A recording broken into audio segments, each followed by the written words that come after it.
Am I live? Oh, I don't do this. This is the worst camera setup I've ever had in my entire life. My dog is barking in the background. My kids are gonna be home in, like, no time, and I spent the last, like, hour trying to connect my camera. Oh, boy. So, yes, I am using a webcam. I'm using a MacBook webcam. I am not a live streaming person, but, I thought I would connect with my peeps here. So, if anybody does join in, this would give you a chance to ask me questions. Oh, here. Uh,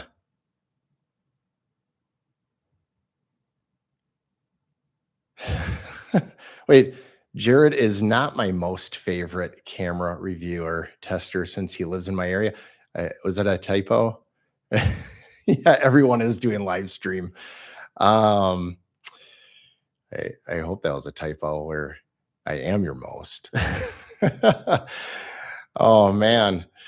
Yeah. So, anyways, a lot of people are doing live streams and theirs all look really good and mine does not. So there's so many questions that you guys ask and girls.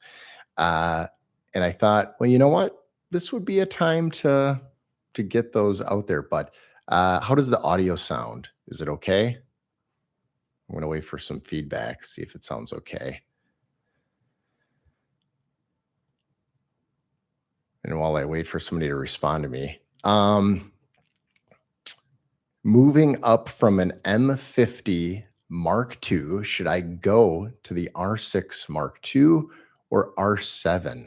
Have a lot of EF and Fs lenses. Audio sounds good. Thank you. Um, Gosh, that's tough. So I'm going to answer that question right now. And another reason why it's good that I don't have my nice camera here and it's just this bad webcam is that my office is a disaster. I haven't been filming in here. I've just been working nonstop. But I mean, I've got like all my cameras, I've got junk all over the place. Um, but I do have my R7. So I do love the R7. It's getting old though. For the price though, you could get it for less than $1,000. So that's actually really good. Um, I have too many. Oh, someone's calling me. I gotta end these. It's a spam risk. I'll just hang up on them, and then let's go into do not disturb. Okay, so I have ADD. You know that. So I'm actually thinking of selling my R7. Uh, I love it, but I don't need a C50, an R52, a C80. I don't need all these cameras. I have too many. But if I can make this one work as a webcam and not this, my MacBook as a webcam, that'd be the way to go. Doo, doo, doo. I'm curious how significant is shooting real estate in 4K 60? Oh, I love this question.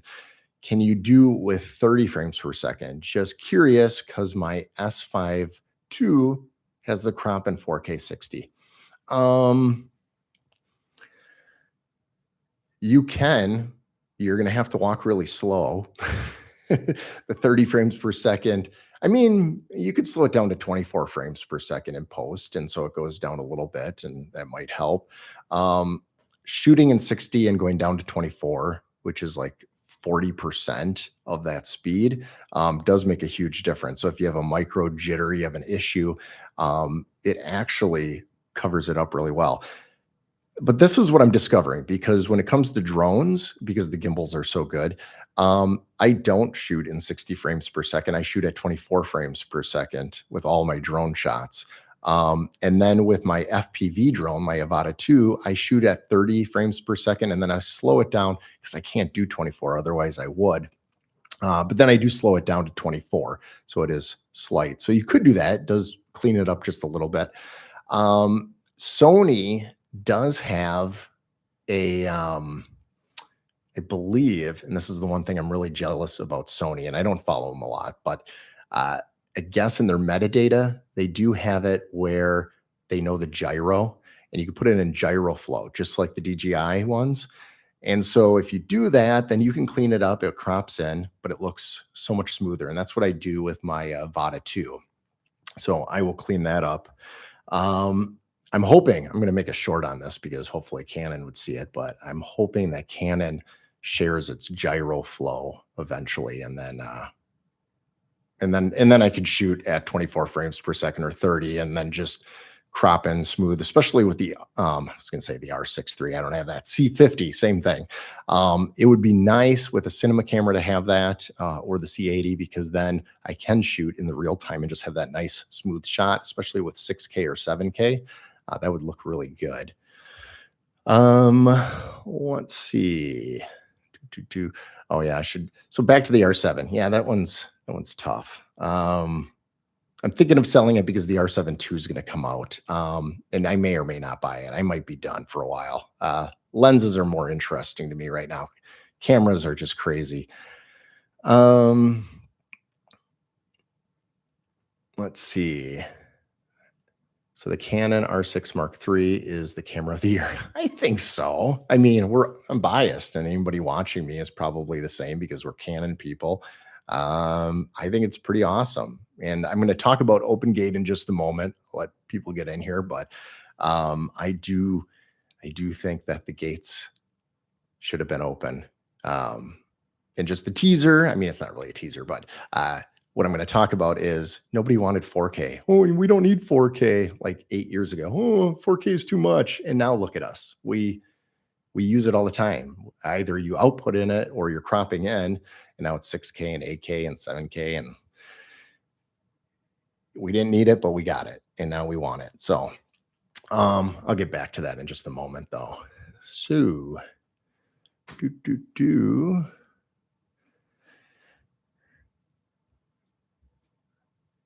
all right, can you do? Sorry, I'm looking at I have a 48-inch OLED that I edit on, and it's kind of far back. Obviously, these are big, and then my MacBook is right there. All right. I hate being a techie person, perfectionist. With my recent camera hobby, I need the sharpest lenses possible. My main setup is the R7 plus the Sigma 17-40. Oh, how do you like that? 1.8, because I do have the 18-35. By the way, it was a typo. Yeah, thanks. I was hoping it was a typo. I'm like, dang, a hater came in here. Yeah, that 17-40 looks pretty awesome, actually. I'm kind of tempted. I hate to say this too, because I bought that 18-35 not too long ago, and I don't use it. I think I might sell it. I don't know. It's just, it doesn't go on my camera as often as I would think it would be. Oh, nice. Was considering getting the S1 II. Yeah, I heard good things about that. For the Open Gate, 60 frames per second, but not sure I want to drop the cache. Yeah, I know. I don't know either.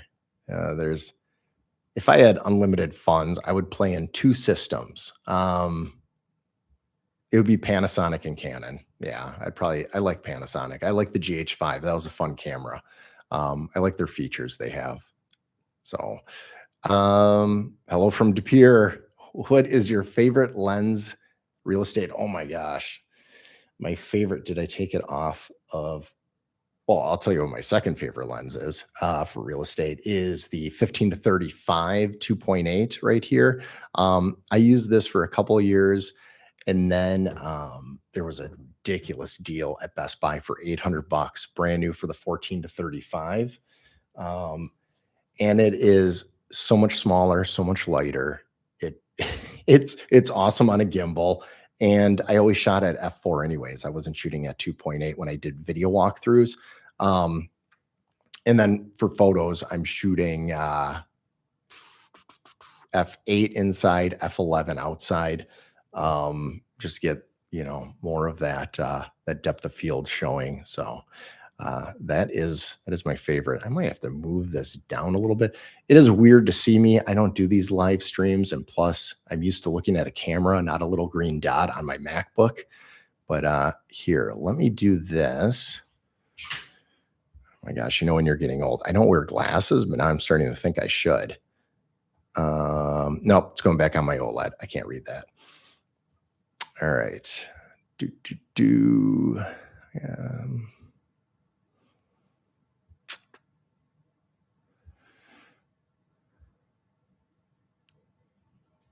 have you ever been to Harley Davidson homecoming in Milwaukee to take pictures? No, no, that'd be awesome though.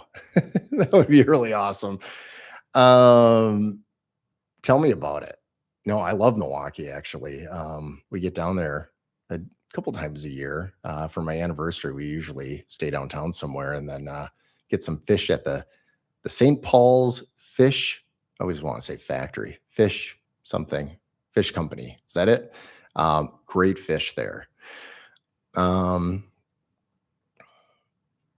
I also have the 18 to 35, at least with my copy. It has more chromatic aberration than my 17 to 40. Yeah. Oh, they probably fixed it a lot then.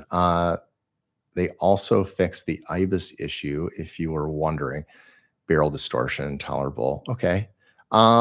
Here's a question on that. So the cool thing about the 18 to 35 EFS lens adapted onto my C50 and I think my C50, did I try it there? My C80, I can shoot it in full frame and then it covers the entire frame at about 28 millimeters to the 35. And so I could shoot at 1.8. And that is one of the reasons why I kind of hang on to it, but I got so many L series lenses.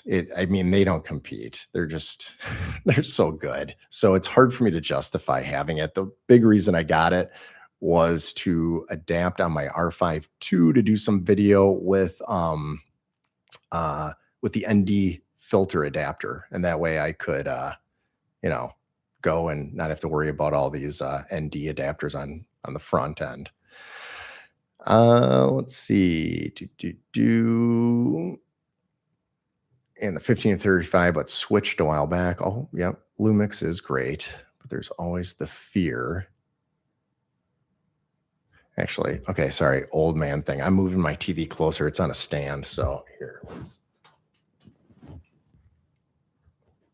all right. There we go. By the way, I'm going to keep saying this. I have ADD really bad. So a thought comes in my head. I just have to say it. I fussed so much about the video and I'm like, you know what? Screw it. I never do these live streams. Might as well just make this work on YouTube and do this because you know what's more important than video? The sound. Yeah, that's right. You can create a nice podcast out of these. It's good, but you can have amazing video and then horrible audio and everybody wants to leave and it's not that great. So, all right. Sorry.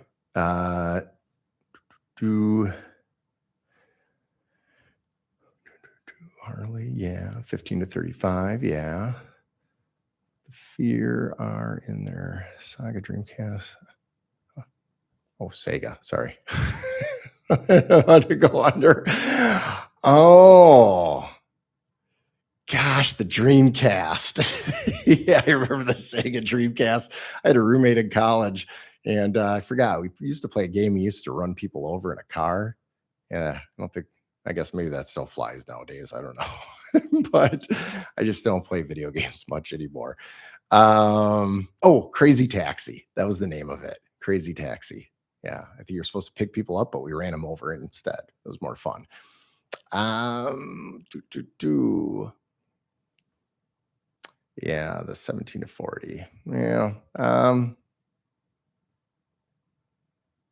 Yep, tempting. I can't keep buying stuff. All right.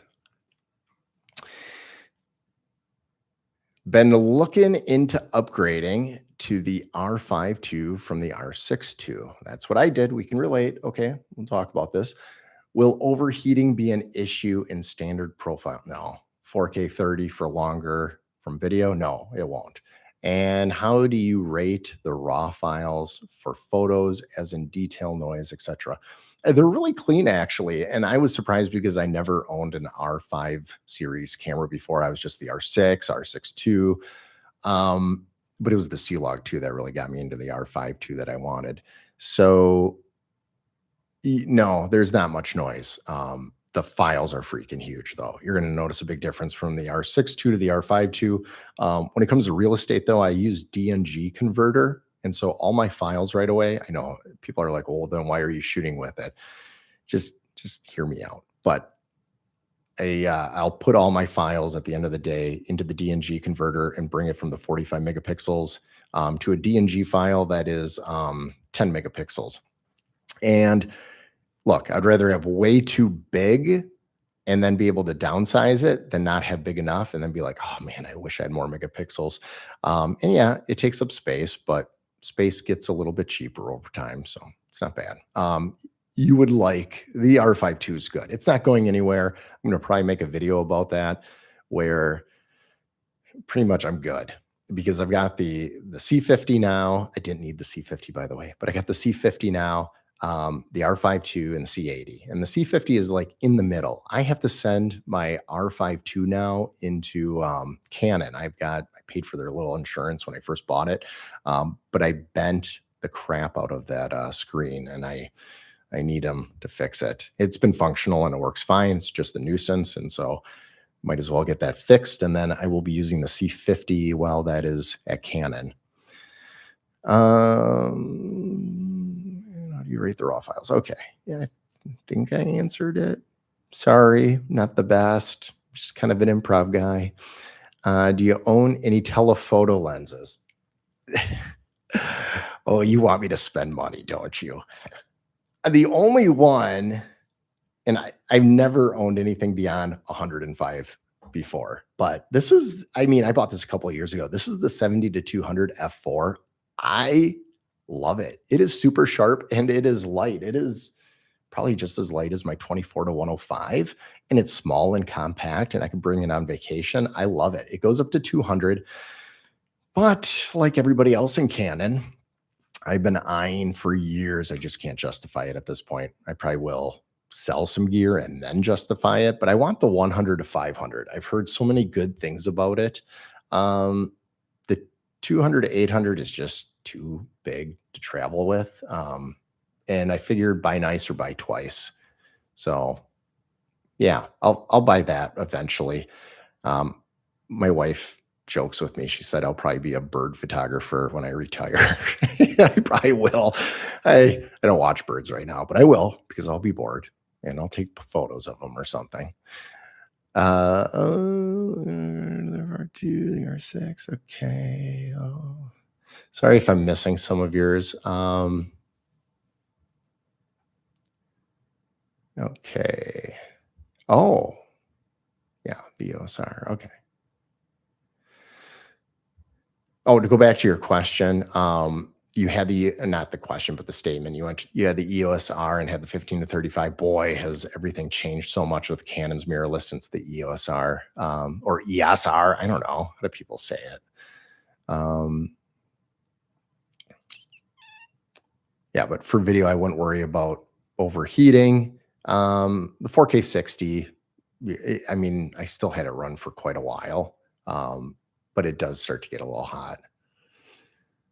I mean, honestly, you can get the R5C for an awesome deal right now. I would have bought the R5C. But that stupid C50 was announced, and I just was like, well, might as well buy that instead. If you understand your question correctly, I don't have a full frame body, so I'm not sure how the coverage, will be on a full frame body. But it does have some vignetting on crop bodies at wide open. Okay. Yeah. So, I mean, if you're talking about the EFS lenses, if you put them on a full frame body, it's going to crop down to 1.6 automatically. And yeah, so it's not going to be the best option for you. You're going to have to go in and just get some full frame. And, what did I shoot yesterday that I posted today? that's the 70. Oh, here it is. It's actually quite light. So this is the C50, and I've got the 24 to 105.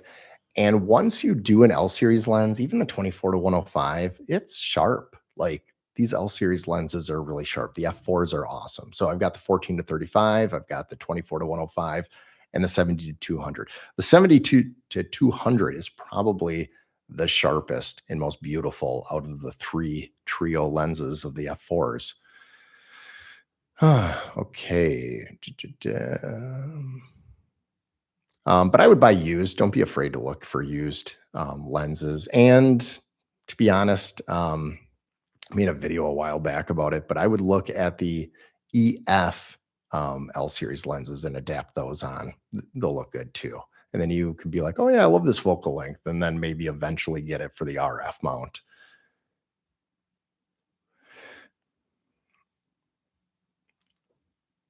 Oh,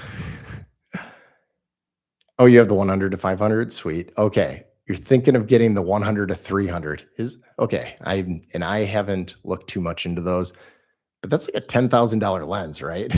I think was that an F4 constant? Because that's beautiful. Can't justify it though. Maybe one day. Retirement. Retirement. I'm probably gonna spend more money in retirement. Okay.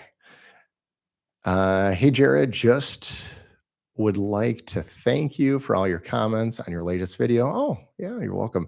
You have helped me a lot, and I am leaning towards the R5 Mark II instead of C50, as the R5 Mark II is a beast of a camera. It is. And if I can only have one of those, it would be the R5 II. And it's because I am probably the epitome of a hybrid shooter where I am doing equal photos and actually probably a little bit more photo than video. And so I do need really good photography. And then when I am going to my kids, soccer games and events and stuff, it is nice. The EVF on the R5 II is so beautiful.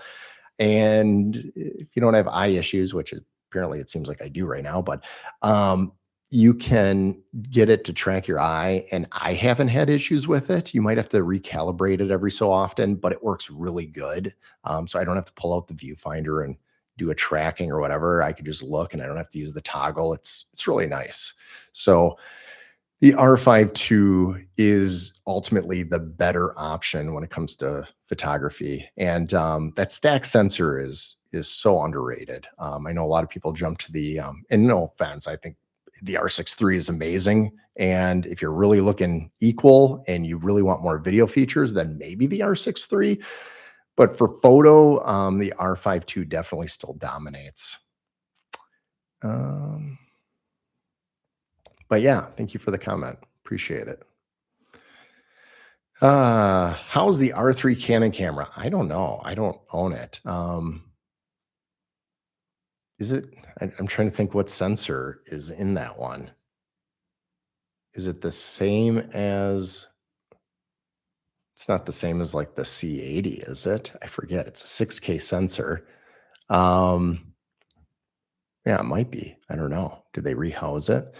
I heard it's good, and the price will probably go down because the rumor has there's going to be an R3 II possibly.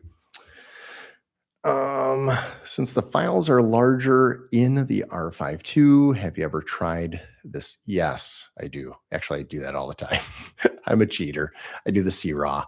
I've heard it's basically the same quality as the standard RAW files at about half the size. Yeah, it is a lot smaller, and I don't know the difference. And my clientele definitely doesn't know the difference, just like clients don't know the difference in the video end if you shot raw or C-Log, as long as the outcome looks good.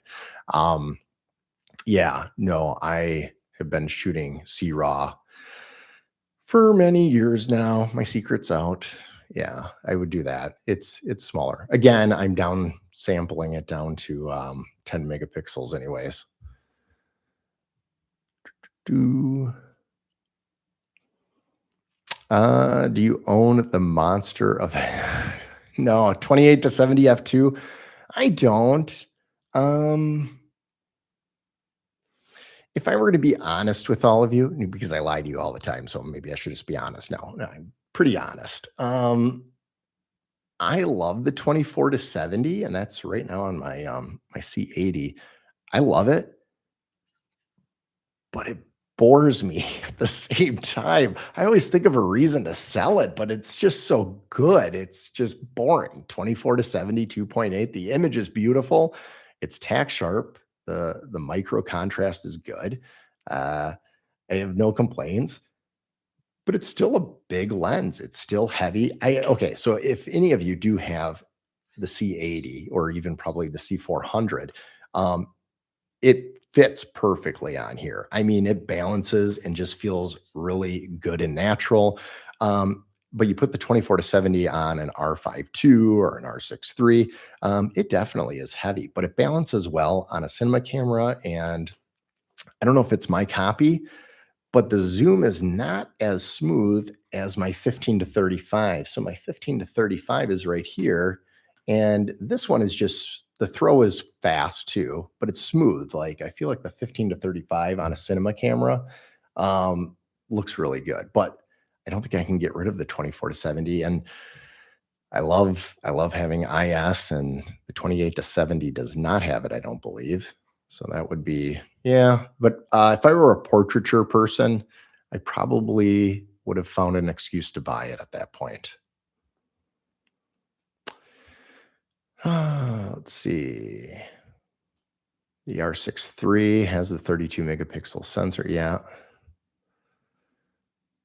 I don't know if you're responding to somebody or if that was yeah, it's pretty good size. I mean, 32 megapixels to 45, it's still pretty big.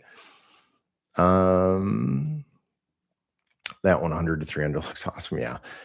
But I don't have 10K to spend. No, I don't either. It would be perfect for when I shoot volleyball at. Yeah. That's where the fast apertures are just beautiful.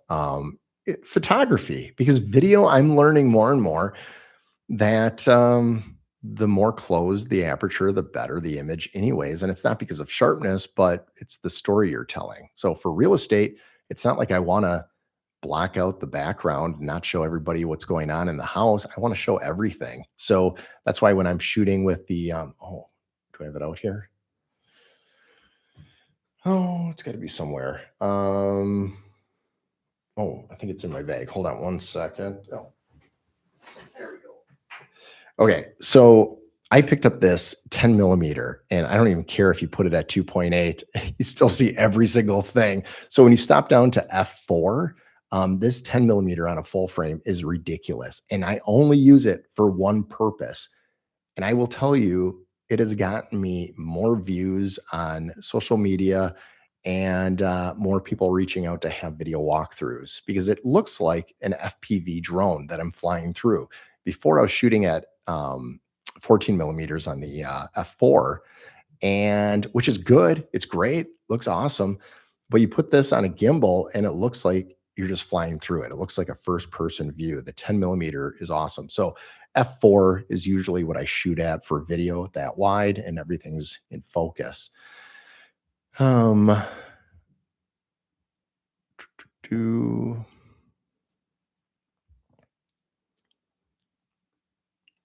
Oh, keep asking questions. I don't care. That's what this I feel like this is like, instead of me having to type and respond to everybody in my videos, I can actually just do it here. Do, do, do. Actually, oh, this is pretty good. I've never, I don't do these live streams. I've got 18 people watching me. I didn't even know where that stat is. That's how I'm just gonna say it. Don't be offended. I'm just retarded when it comes to this stuff. So, oh, and if you haven't already, like this, maybe it helps. All right. Yeah. Oh, how important is turnaround time in the real estate space? Oh, it's ridiculous.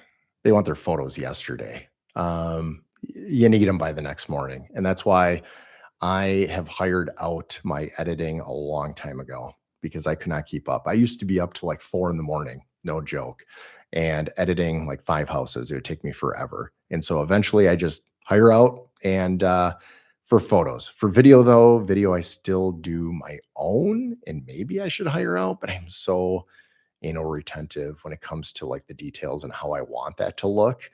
Um, and that's almost the same reason why I haven't hired anybody either, is because people hire me because of me. And if I start hiring people and training them up, it, I don't know. It's like that control thing. I'm kind of afraid to lose the control of it. Plus, I'm a real estate agent and I have access that non-real estate agents don't have to houses like the Supra lock boxes. And I go into a lot of these houses and these agents actually hire me because they don't have to be there. I could just go in, shoot, turn off lights, be done, and move on to the next one. That's why I do my busy season is about 9 to 10 months out of the year, and I'm shooting like 5 houses a day. Right now it's slow, which is nice. I had one shoot today. So happy. It's been swamped. I don't know how many people wish that things were slow for them, but it's nice. No complaints. Um, what kind of drone do I use? I use the Mavic 4 Pro. And I got the creator bundle, which has the 512 gigs storage built in. So I actually don't even put a micro SD card in it at all. And that creator bundle came with the smart controller, which, oh my gosh, it is awesome. But I can only buy it because I'm in the US. I can only buy it outside of the US. And so eBay, I bought it brand new off of a company in like Taiwan or something. I don't know. I thought might as well take a risk. Spend $4,000 somewhere. So I spent about 4,000, and because in the US there are some places that are selling it, legit stores, but they got it jacked up for over 5,000. So I got it, came in, I had to pay like a $80 tariff fee. It was really weird. I've never had that before, but FedEx guy's like, here, sign here and pay me. And I was like, wait, is this a scam? But it's legit. I paid him his $80 to move on and give me my package. So did I need the Mavic 4 Pro? No, but I had the Best Buy total program, or I still do. And I honestly almost totaled a drone a year. Yeah, because I fly so much. And so it's little things. And a total doesn't mean that it doesn't fully function, but in the Best Buy standards, if a wing has a crack in it, I could be like, oh, look, it has a crack. And then I pay my $100 deductible. And then they give me the rest difference that I paid for. And then I can just rebuy it. Well, they don't have them anymore. So I got like $3,500 back from Best Buy. And I'm like, well, I got to go put it towards something. So I bought the Mavic 4, and that's how I did it. Otherwise, the Mavic 3 image quality, I would say, is just almost as good. If you hear that barking, it's my little dog in the background. And I do apologize if I miss some of these. Again, old eyes looking far away on an OLED. Would you get the R5C or a Canon Mark III as a hybrid camera? Oh, gosh, it's like those games. What if? Oh, that's a hard one. A true hybrid camera. I don't know. I think I'm leaning towards the R5C, especially since the R5C used is like 2,500 bucks. I don't know. I think I would,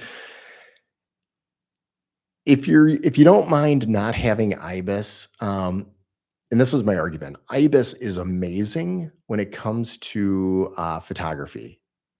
And I don't think people need it when it comes to video, especially if you have like an IS lens. So majority of my L series zooms are all IS, so I don't have to worry about that. But the reason I like these non-IBIS sensors is that you put it on a gimbal, it's just smoother. Even when I would lock down and not use IBIS on my R6 II and on my R5 II, there's still a little bit of bleh. I don't know how to explain it. Like if you jerk it too much, there is something that happens. And it's nice to have a locked-in sensor because the stabilization's happening with the drone. You're probably gonna hear my kids in the background now, so do apologize. I might have to say hi to them. Once in a while, I come out of the office and say hi. I'm your dad. Um, let's see. I am a photographer. They're going to try to get in my door. It's like out of a horror movie. You can hear the, and I'm like, don't tell anybody. Okay. I am a photographer and I shoot mainly portraits and weddings. I have just bought the Canon R6.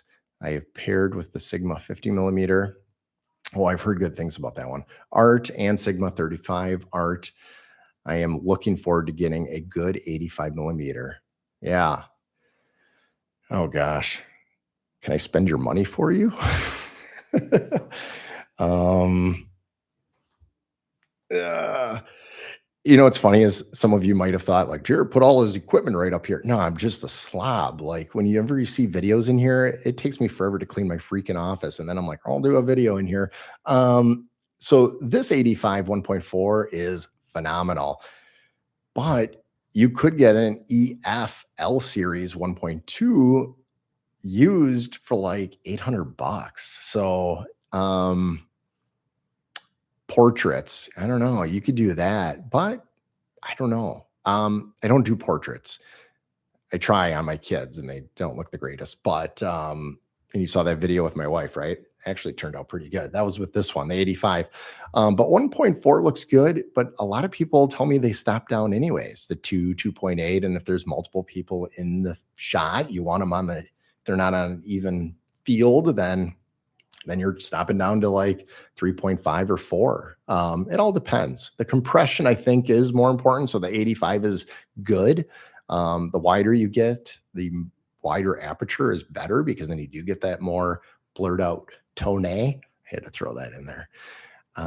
By the way, can I just go? I'm gonna get to your questions. I gotta go off on this though. And it's not going off on a negative thing, but I make fun of Tone Northrup. And I say that, and I just think it's funny because I think we can make fun of ourselves all the time. Like I have weird quirks. I know it. And I think we just need to own them.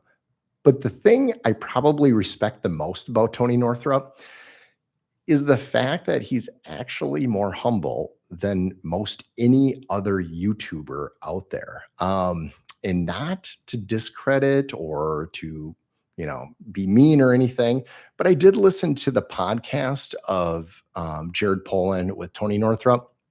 And if you ever get a chance to listen to it, or if you have listened to it,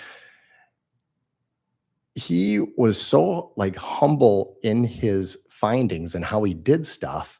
And he pretty much didn't claim to be an expert or a pro on everything. He just said, oh, this works for me in this. Where Jared Polin is like, that's stupid. No, that's dumb. That doesn't work. That doesn't, like, there doesn't seem to be any humility. And I like Jared Polin, but there doesn't seem to be any humility in any of his reviews or his video. It's like, I'm right, you're wrong. Move on. What's next? And I don't know. There's an attraction to people that are more humble and realize, look, we're not great. We're willing to learn. And I learn a ton from all of you guys. And that's why I like this community. My channel's not huge, but it is fun. So I just wanted to throw that out there that I think Tony Northrup has good humility when it comes to camera stuff and trying new things. So, let's see here.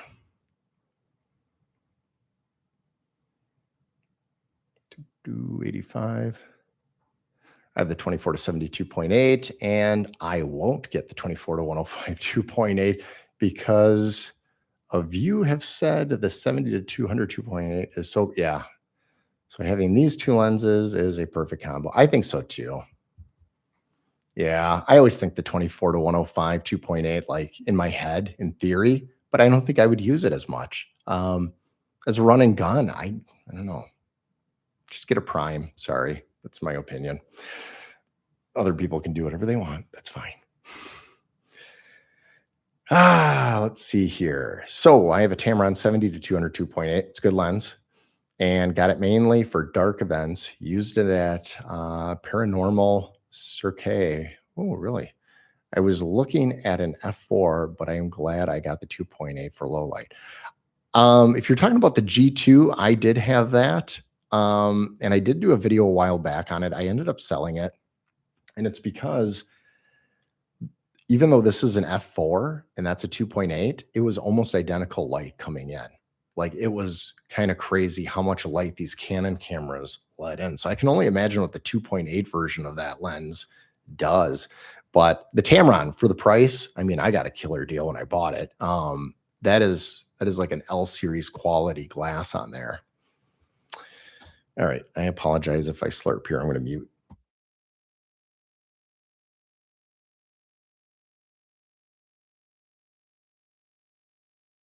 All right.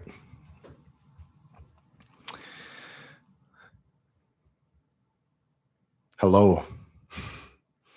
Come on, lads. Let's give him a like. Yes. Oh, look, I got 8 of them now.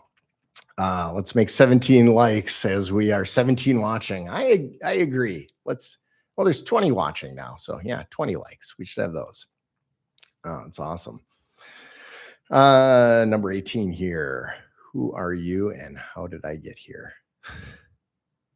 Oh, okay. Well, not sure how you got here, but you're here and you're not going anywhere anymore. You're part of the group. Yes, it's a cult. So, if you found my stream, I think it's funny. If you found my stream and you've never seen any of my videos, that's not uncommon. I'm not that huge. But I am a real estate photographer, videographer here in Northeast Wisconsin. And I do camera reviews, lens reviews, nerd out with things. Yeah. And I've got dry humor, I guess. I don't know. Is that what my humor is, everybody? You tell me. I don't know. I'm very inappropriate. You should see some of the videos. There was outtakes. You guys would probably be like, oh my gosh, I can't be affiliated with him. It's like a Me Too movement. You guys would walk away. But yeah, I don't know. Maybe you like cameras. That's why you're here. And you came across me. But I mean, I'm not a good looking girl, but maybe you'll like me. All right. Oh, what do you think of the RF 16 millimeter 2.8? Unusable or just don't bother with it? I don't know. It depends. I mean, what's the price on that one actually? I'm going to look it up. Oh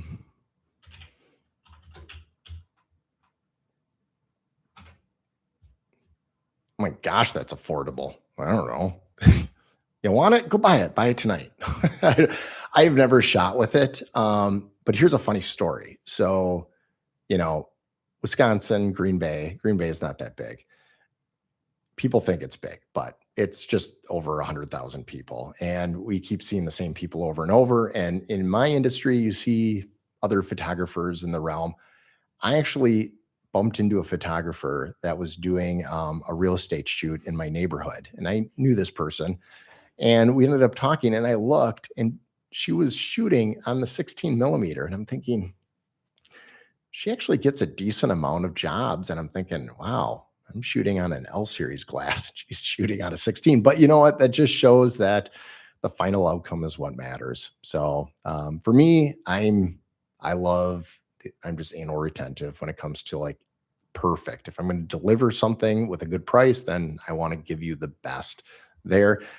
And the 16 millimeter is probably fine, especially because you're stopping them down anyways to like f8 to f11. So they're probably sharp altogether. The only difference would probably be flare and weather. In Wisconsin, we've got snow, rain, everything. And so it is nice having a weather sealed lens. So yeah, I mean, if you're just getting into like trying out real estate, $200, might as well. Side note, my first DSLR camera was a Canon T2i, and I had that and a Rokinon fisheye lens, and I charged a client $5,000 and I got paid $5,000. I did a 360 interactive tour. So they hired me for the final outcome. I showed the proof of what I've done in the past. And so I had a $600, I don't even know how much it was at the time, 2009.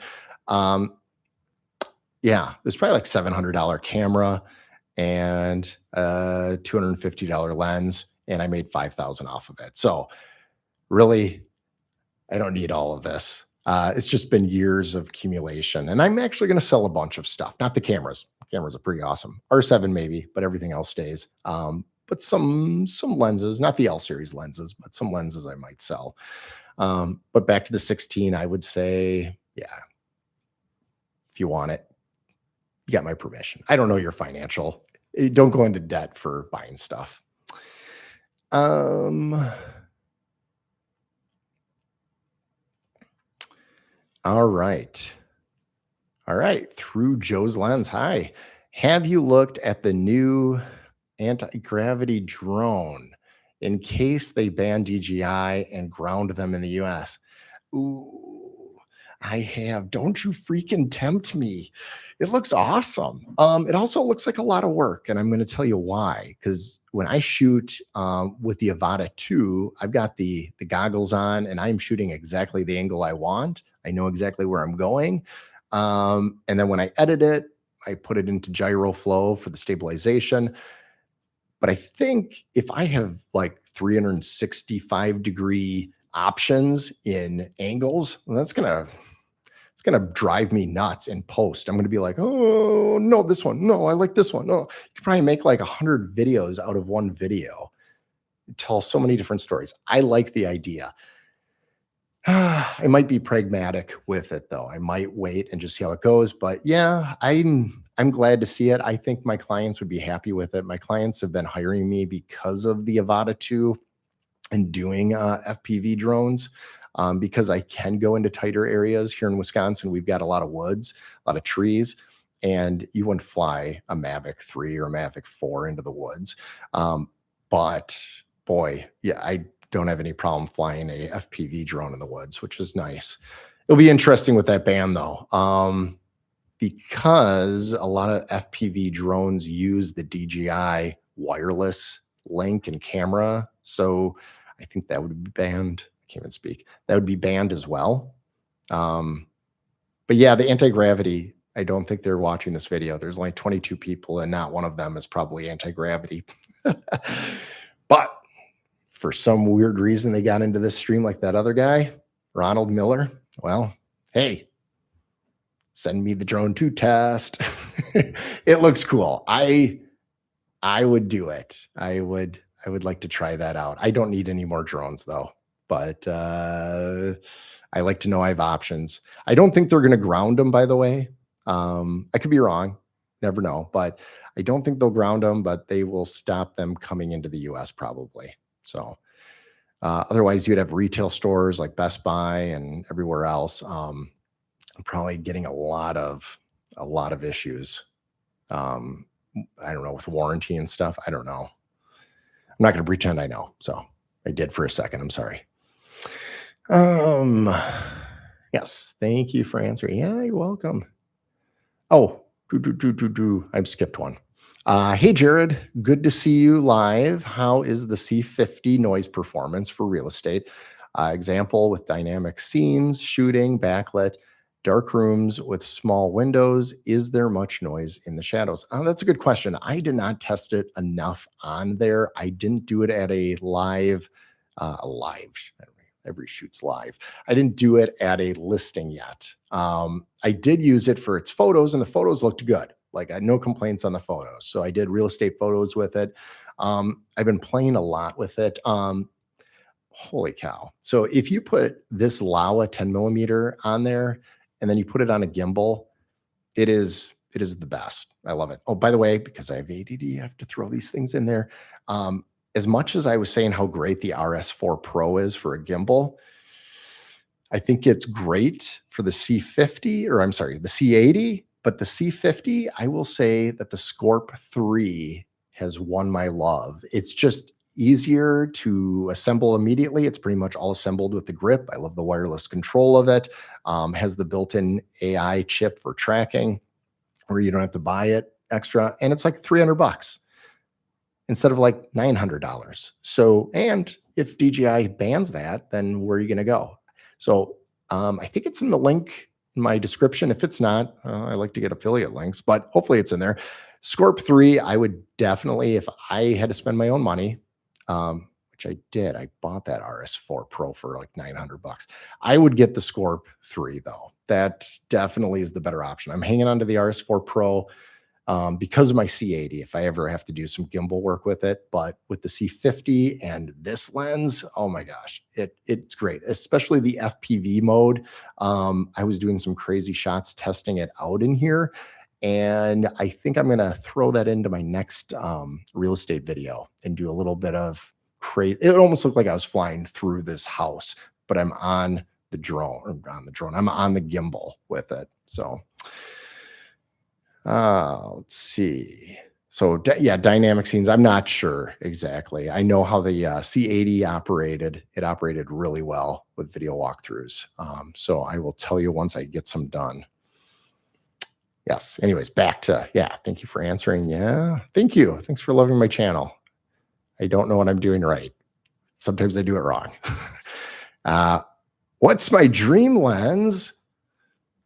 I don't know. I feel like a spoiled kid that has like every lens I really needed. I really would like to try out the 10 to 20 f4. I'm an ultra wide guy. I like them wide, if you know what I mean. No, but I don't know. I can't justify it because this lens, it's a 2.8 10 millimeter prime. It operates almost like a cinema lens. Like the aperture is really smooth and everything. I love it. But it wasn't cheap. It was like 800, 900 bucks. So I've got this for the video, right? And then I've got the 14 to 35, and I don't need to go any wider for 14 millimeters when it comes to interior real estate. And I don't want to be stuck at 20 millimeters. So I like going to the 35 for some more compression for exteriors because it stands out amongst other listings. So, I would really love to test out the 20 millimeter VCM and the 24 millimeter. If I were to buy one of those, I would like to know. I wouldn't want both, but I'd be tempted. I don't even know if I'm going to buy either of them, but I don't know. Again, I think I want to try out the 100 to 500. I think I would like that. I don't know if I have a dream lens. I need to be satisfied with what I got. That's what my wife told me. So we'll see.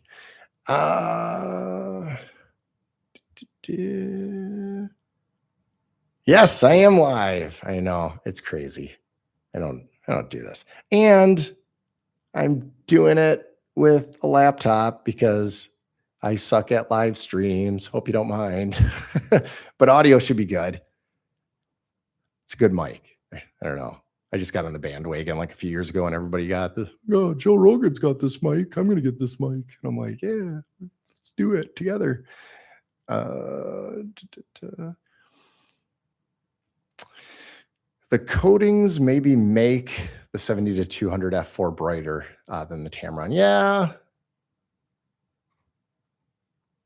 That might be it. I remember right before mirrorless came out for Canon, their lenses that they were probably, it was like 2014, 2015. They started to, I think it was the 24 to 70 Mark II. They got a new coating. And then what is his name? Pi. And he is with, shoot, I used to watch his channel all the time and I loved it. And now I don't even see any of his stuff. But he did a EF L series shootout. And that was probably the most like interesting and caught my attention. And like, I loved that series that he did because he probably spent a good 2 weeks testing out every single L series lens in the field with models. And you could actually see everything with it. And I feel like after DSLR into this mirrorless world, it's like, I don't know, there's no appreciation anymore of the micro contrast and the beautifulness of these lenses because they're all manipulated inside. Like this glass, if you were to take an EF, I keep wanting to say EFS lens, but an EF glass and put it on, it's already corrected, practically perfect. You don't need any perfection done inside of the camera. But all these RF L series lenses are all getting corrected. I would say the 15 to 35 and the 24 to 70 are more corrected and look pretty good right out of the gates. But I don't know. I know we're looking for smaller, but sometimes bigger is better. I don't know. Gerific cult. Yeah. Yes, it is. We need the outtakes ASAP. Oh my gosh, I'd get canceled. We got to do a private. It's like, oh gosh, I filter myself, it'd be like the Jared's only fans. Oh man. Yeah. Don't worry. I'll wear a shirt. Uh, I'm at work, bored. Yeah, just put your earbuds in. Just pretend you're talking to a client or something. I don't know what you do, but yeah. Yeah. Um, can open gate save the real estate market from crashing? No.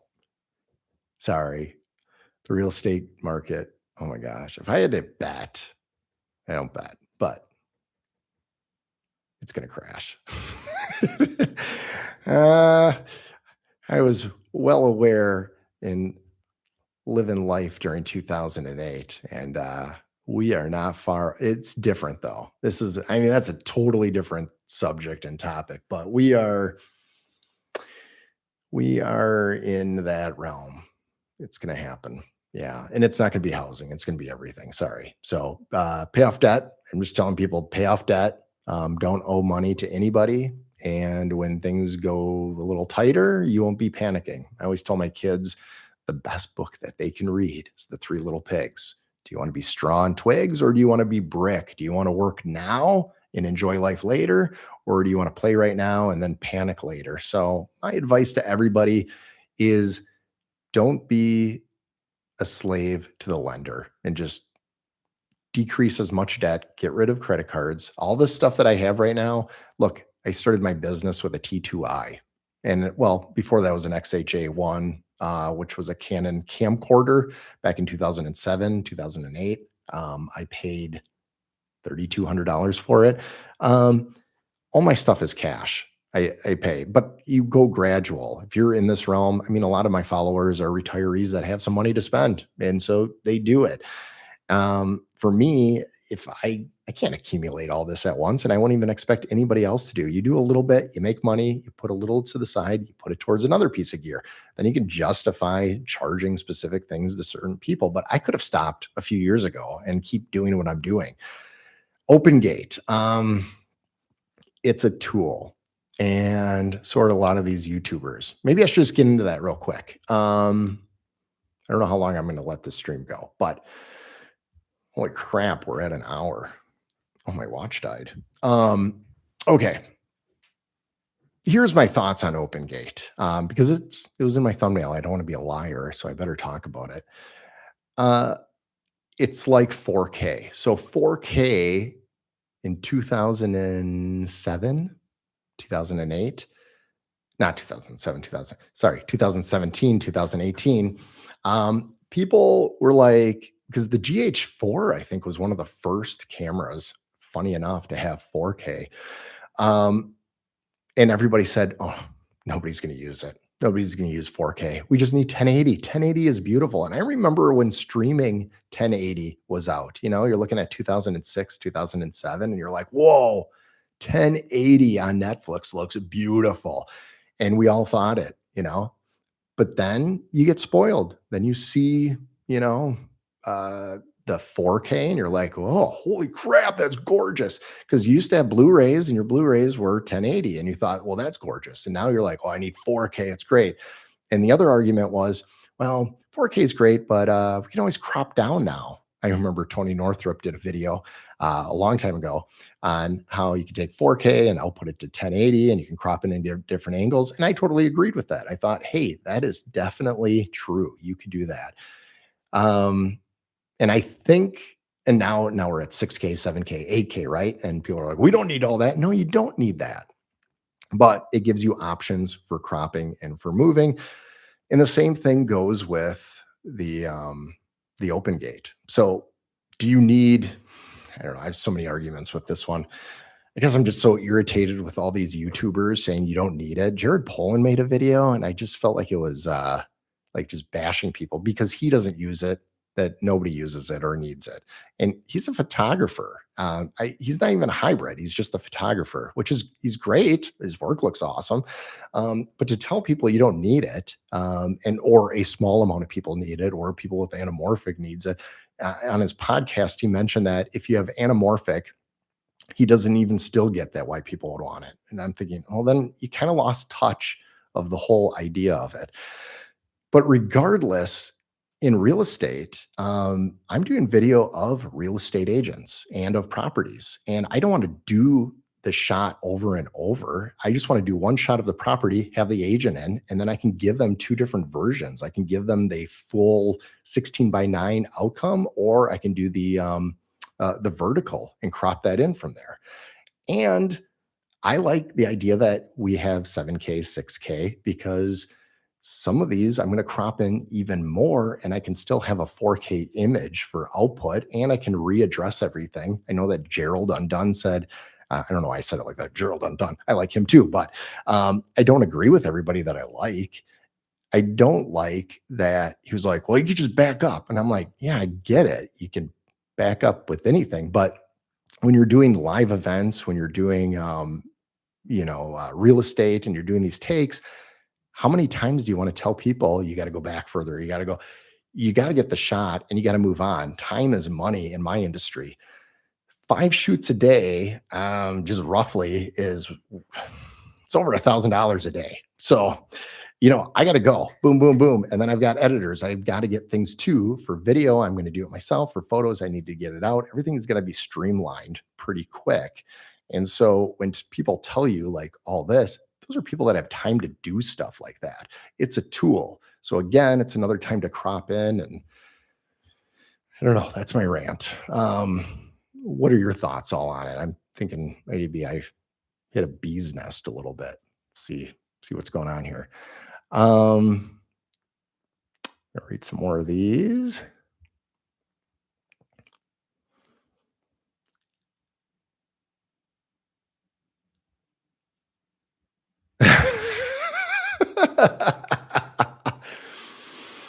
A girl recently dumped me when she found out my Sony didn't have open gate. I have nothing against Sony. I don't know. I've never shot on a Sony. I picked one up at a Best Buy before. It does not feel good in the hand. It feels so gross. I don't know. I'm sure they're fine, but it just, I don't know. Canon ergonomics just feel so good. Need to grab them. Okay. I don't know where I was going with that. Probably should stop. Okay. Um, so the R6 Mark II and the 14 to 35 F4 would be great combo. For real. Oh yeah. You're done. Plus, you could still get other content, 24 to 35 millimeters. You can do other stuff. You do some talking head. Like it's good. And F4 is nice, actually. If you think about films, they're shot between F4 and 5.6 a lot of the times because nobody wants super shallow depth of field. We do because we're like, well, it's unique and cool, but now everybody's doing it. So how cool is it? Hey, Jared, does the Canon BG-R20 battery grip work with the C? I don't know. I do have it right here. You want me to try it? I doubt it will due to the chunkier size. Yeah, it won't.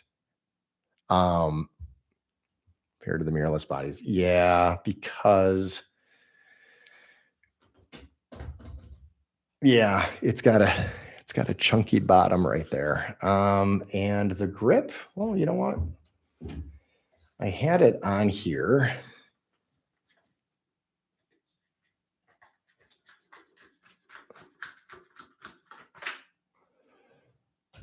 All right.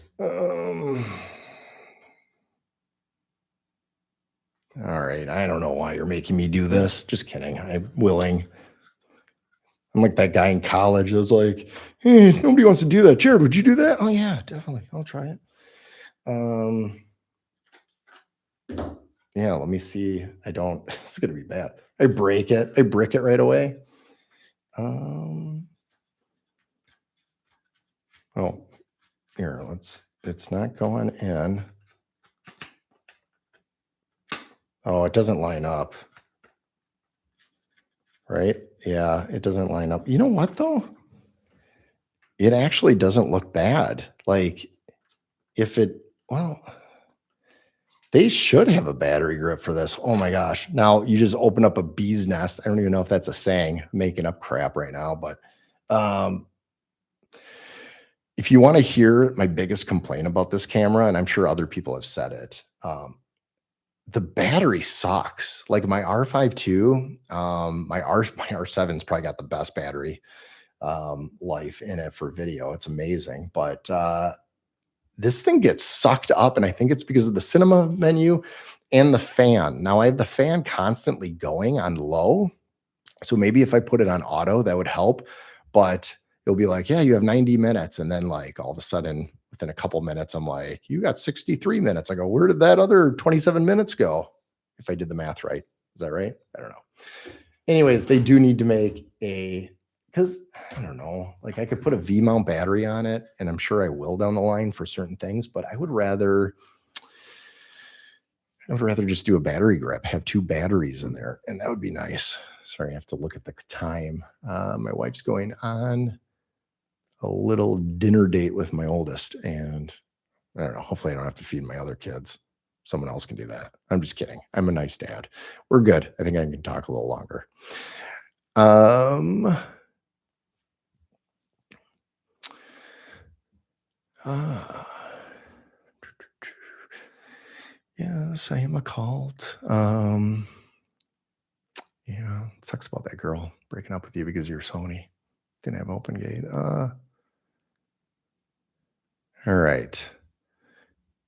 Yep. Battery. All right. Hi, Jared.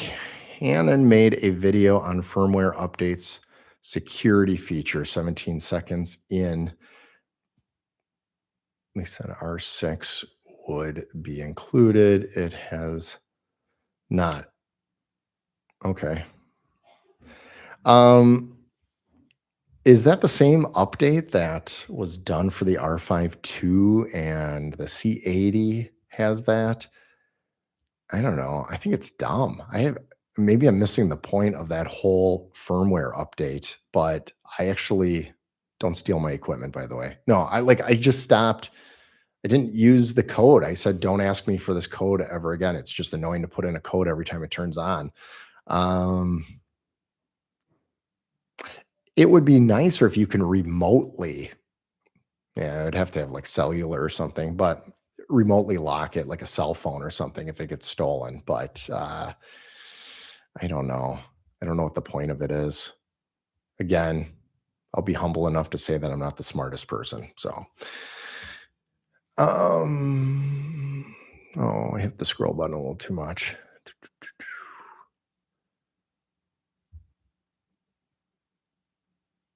Okay. Oh, you think it will crash? I've heard nothing but it just going up and up. And yeah, well, it's like a zit, you know, it gets bigger and bigger and it'll pop. It'll pop bad.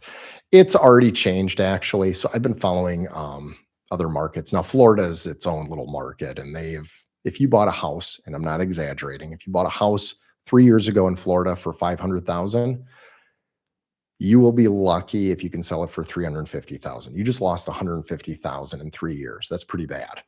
That's Florida. They have other issues though. They have the insurance issues, the hurricane issues. Everybody flooded there because of COVID. Oh, I can't say that on here. The C word. Yeah. So I don't know if that's a thing. If I get blocked by saying stuff like that, but that thing that happened 5 years ago. So the other markets though have, I mean, everybody just this ultra hyperinflation is crazy. It's been going on for since 2019. So I moved into this house. I sold my old one and bought this house in 2018, and I probably bought the last of the good market because my house went up in $200,000 in just a few years. It was ridiculous. Um, but I've had 6 listings this past summer, and they all, except for one, sold above quite a bit. One sold for 70,000 above, one sold for 35,000 above. And these were starter homes. That's what's really bad. One was my old house. I bought it for 155,000, 1,900 square foot house, 155,000 back in 2009. Sold it to that woman for 182,500. I know, weird price, but in 2018. And then she asked me to list it this year. I listed it for 289. So remember, I bought it for 155 and 09. It sold for 325. That's crazy. It's a starter home, single stall attached garage, like in Northeast Wisconsin. It's really weird. I mean, I don't know how people can even get in the market. So there's more buyers coming into the market and less, or I should reverse that. There's more sellers coming into the market and less buyers. And now buyers are doing home inspections, they're getting pickier, and things are switching. And the Midwest is usually the last one. And so I think we are seeing a reckoning. We'll know by the spring. If things slow a lot by April, then we'll know. But if everything picks up again, then that's normal. We'll see.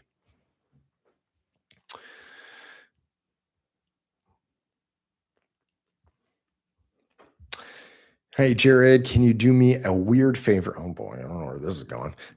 Could you lightly press your Canon R5 Mark II shutter button and listen very, very closely for a small noise, like a small, mushy, squeaky sound?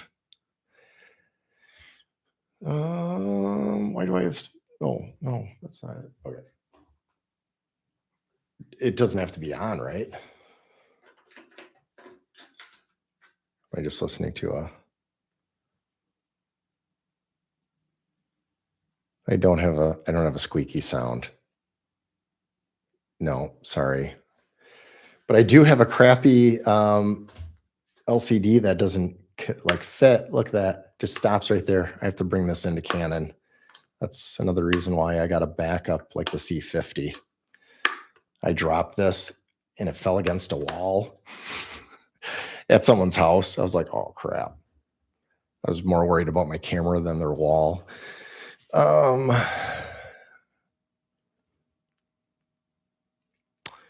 I pre-ordered the R6 III today. I had main board of R6 II replaced once and freezing did not resolve. I wish maybe this year we got lucky.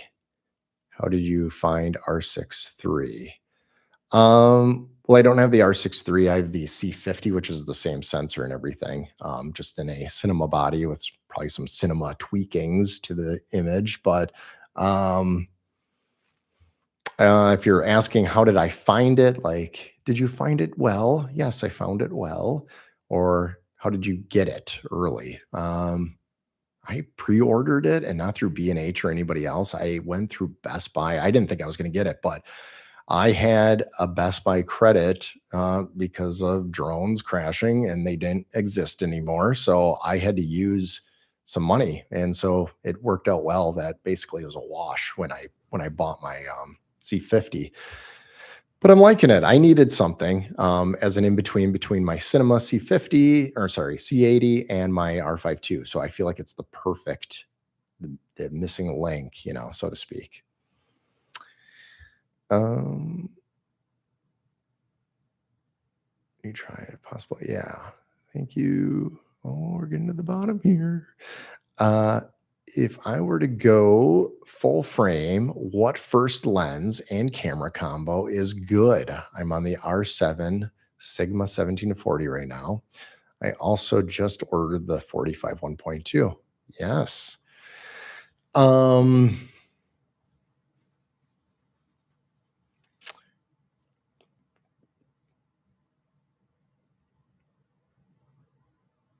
Yeah, and obviously the 17-40 will not work on, I mean, it will, but it'll crop in 1.6, so there's no point on a full frame unless you want that look. But the 45 1.2 is perfect. That's a perfect like budget lens. Not that budget is so subjective because it's still, under $500. It's still pricey, but that'd be a good one. I would prefer the 45 1.2 over the 50 1.8. I heard somebody else argue the opposite. I did not agree with that, but again, subjective. I would do the 45 1.2. What Honestly, if you're just getting into full frame and depending on your budget, if you're just like, hey, I don't want to spend a lot of money, I would go on eBay or go into like Facebook Marketplace or something, and I would look at EF lenses and just adapt them on there. And if you can get an EFL series lens, I would do that. Those are good. Um, you know what? Now that I'm thinking about it, if you really want to get in and get a good budget, I mean, you could do a Tamron 24 to 70 or a Sigma 24 to 70 EF and just adapt it on there. And you got something under 1,000 that hits all those focal ranges. Those are good. Or just get a Canon because what did you say you ordered? I'm sorry. If I were to go full frame. Okay, so you didn't. I assume if you go full frame, you're going to have IBIS. It's going to be with a camera that has IBIS in it. So then you could do an EF 24 to 70 L series lens, probably for around 1,000 if you're willing to spend that. But then you got a 2.8 24 to 70 L series lens that's, weather resistant. It's not bad. Yeah, you're in Massachusetts and prices are wild. Yeah, the East and West Coast are crazy. That's what I've been following. It kind of just like starts there and then just right into the middle and squeezes us. Our market in 2008 was subjective. It didn't crash like everybody else. I think if everybody else went down maybe 35%, we went down maybe 15 to 20, So it just depends on where you live. I don't know. Not everybody wants to live in Wisconsin. We have great cow tipping.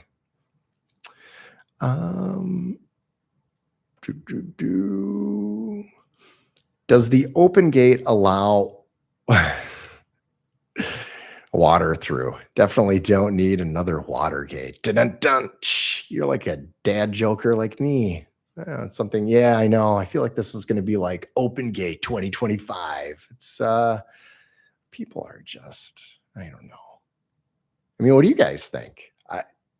I like it. Did I need it? No. Does it make my job easier? Yes. Did we need IBIS? No. Does it make our job easier? Yes. Did we need full HDMI? Yes, we did. I mean, see, you can get away with other stuff and still have a really good end product. It's a tool. It makes our lives easier. And OpenGate does. I would rather have the option of shooting OpenGate than not. Oh, and that actually, here's a good argument. If you watch Full-Time Filmmaker, I'm bad at names. I don't know what his name is, but he did a video last week with the C50. Canon gave it to him to borrow for review, but he already pre-ordered it. He already knew he was going to buy it and use it. And he was a C70, a C80 user. So he was already into Canon. But he did a whole video of him on location doing a shoot. It was like for a spa. You should watch the video. It's good. And he explained why the majority of it was filmed in OpenGate, and it's because a lot of it was going to be delivered for social media and the rest for their website. So he wanted the option, if he would screw up a shot, he would have the option to grab it, from there if he needed to reframe things. And so I think that's a great argument. Could you do it otherwise? Yeah, but OpenGate all the way. People that don't make a living doing video production, those are the ones that are arguing that you don't need OpenGate. It's not even a Sony issue. It's not even a, I don't know who else doesn't do OpenGate. I don't know, but it's not a brand issue. It's a person issue. These people have issues. And for some reason, they want to dictate and tell you what you need and what you don't need when they don't even know your business. All right. It's political, isn't it?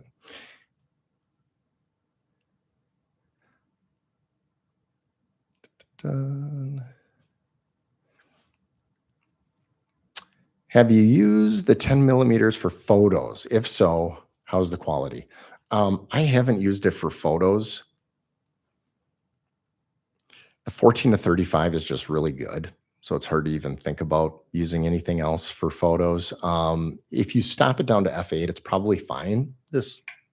Um, I like the option if I have to zoom. Okay, so here goes to that open gate.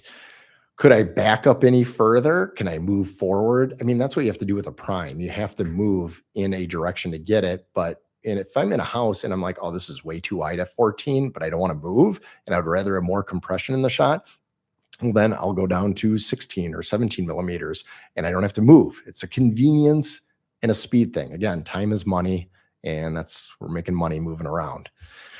Got to get to the next house, got to make money.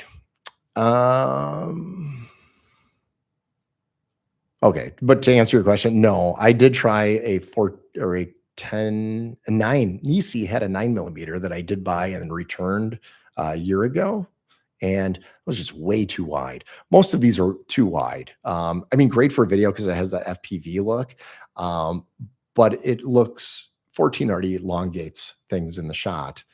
This would way hyper. I don't know. This has a zero distortion too, though.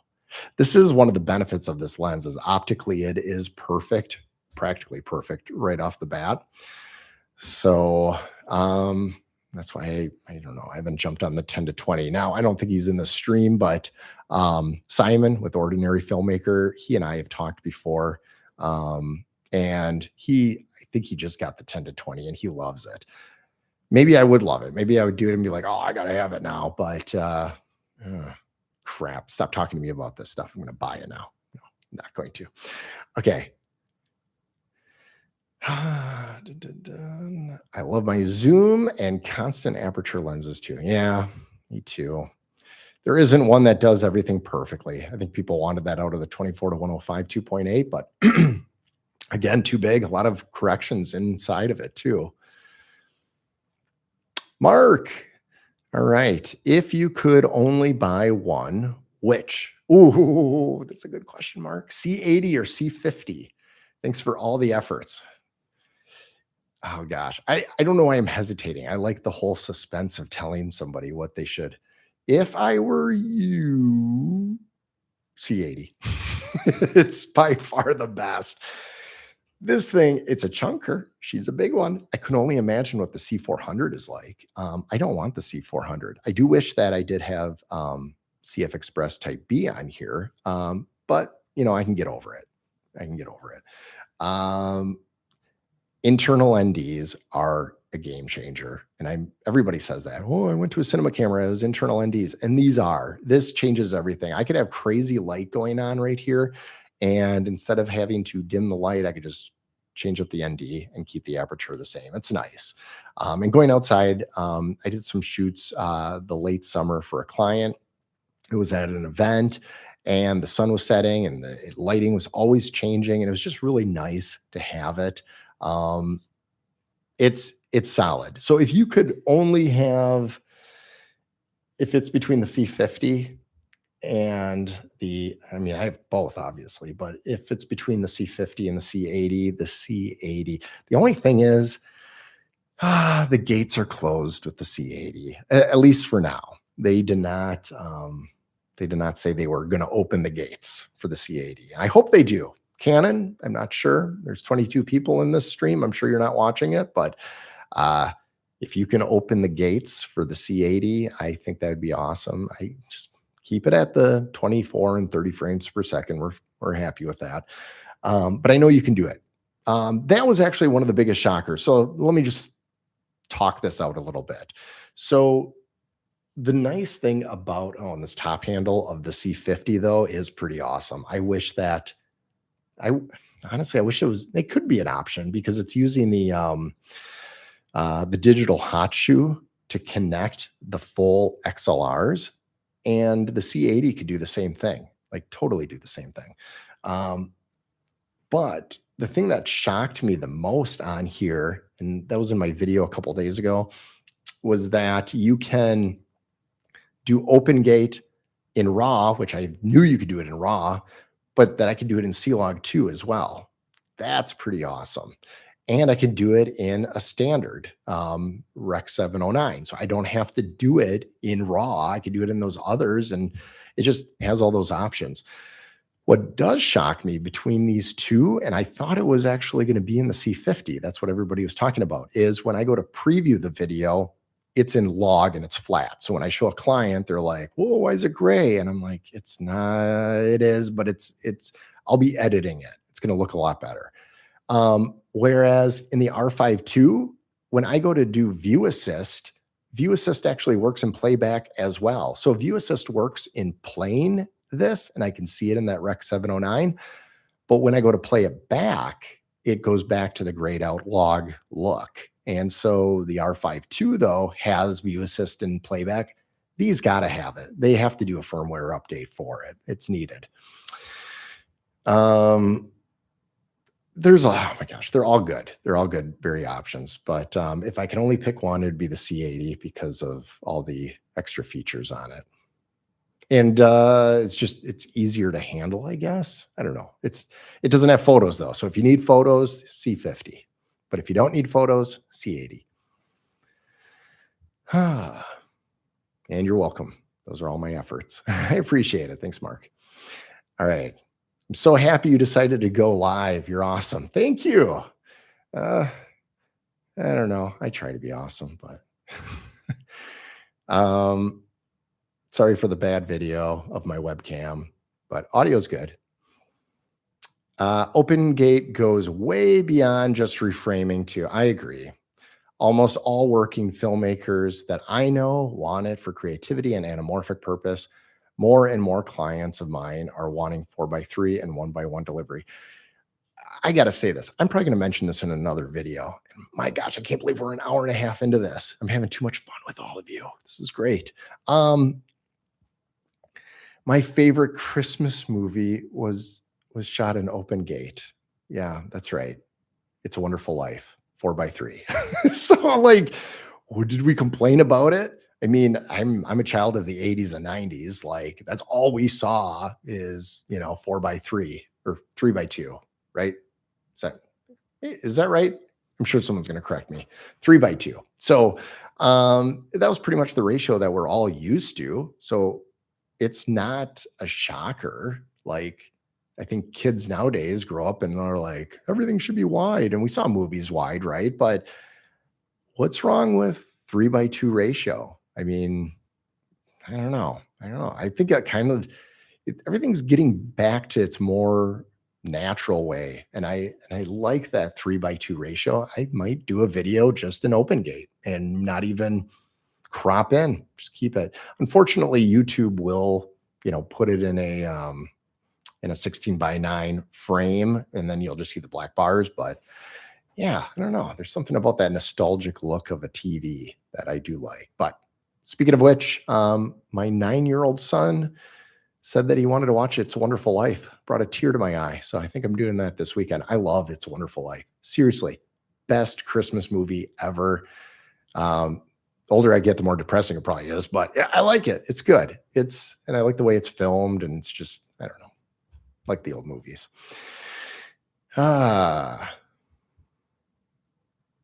Yeah. And to go with the filmmakers and everything, I have never shot anamorphic. I would love to. So what's my dream lens? It's not an anamorphic. I don't know anything about anamorphic. Maybe it is an anamorphic lens and I just don't know it yet. I wouldn't mind getting a budget anamorphic lens just to try it out. I don't know what millimeter would be good. Maybe a 50. There's like a 40, 45. I don't know. Got to research them. I haven't really looked into them. Photos would be interesting. That could be fun. Do an anamorphic photo shoot. Let's see here. I need some water. Just so you don't hear my gulping, I'm muting it.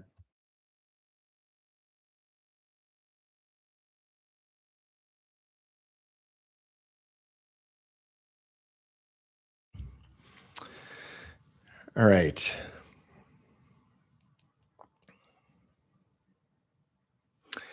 How do you know when a joke becomes a dad joke? Oh, that is a joke. That is a dad joke. When it becomes apparent, yeah. My, my brother-in-law is like 9 years younger than me, and he's not a dad, he's not married, and, not that you be married to be a dad, uh, but, he has the best dad jokes, and he looks them up, and then he memorizes them, so he needs to find a woman and become a dad. All right. I agree that open gate is a big advantage in real estate where time really is money and you need to move in and out of each property efficiently. Most shoots involve photos, floors, site plans. Yeah, I know they do. And every agent wants everything and then they want a low price for it too. And you're like, no, that's not how it works. Um, I did a shoot last week and yeah, I mean, I'm not really giving away secrets here or anything, but I want to say it was like I charged this agent around $600. It was an hour and a half of my time. And it was video. And because they wanted to be in the video, they wanted to say a few things. And some people charge more than me, and some people charge a lot less than me. Um, but if you show the value of something and say, I'm going to do this, this, and this, and you deliver it and it looks good, they're going to hire you again. I mean, real estate agents are residual if you do a good job. They continuously use you. It's not a one and done. Where I have business clients, I will shoot a business and then maybe 3 to 5 years down the line they'll hire me again. And so real estate agents, it's monthly. They keep hiring you. So you do a good job. And I think that the open gate is a good way of utilizing that and giving them more options. Boom, boom. All right.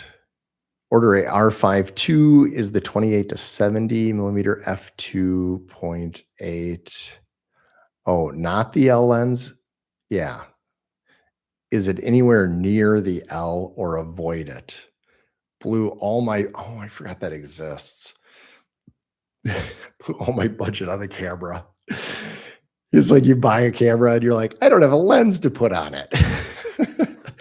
um, James Reeder, if you follow him at all, did a video on the 28 to 72.8 non-L series lens, and it looked good. I mean, I don't need it. I mean, I could buy it and then I spent money I really don't need to be buying, but um I think it's good. I would check other reviews on it and just don't, and for future reference, don't always go by what we say.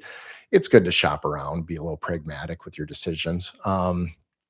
Because it's all subjective. But James is pretty solid, especially I think he sold his 70 to 200 2.8 because he just went with the 70 to 200 f4.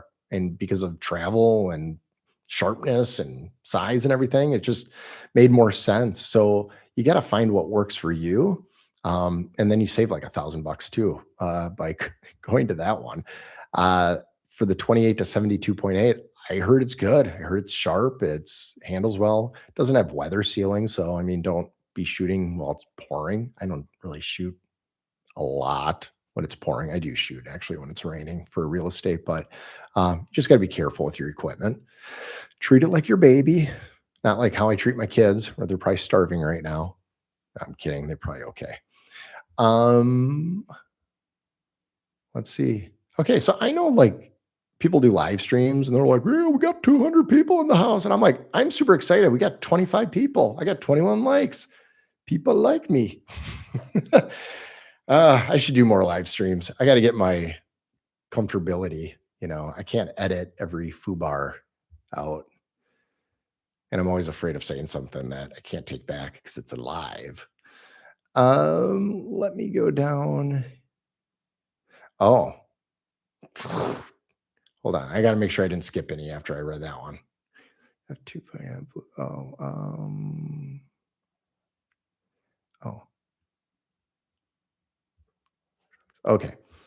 All right. So, question is any plans on updating your studio like Josh did? Well, Josh moved, so he had to. I have not moved in 7.5 years. So,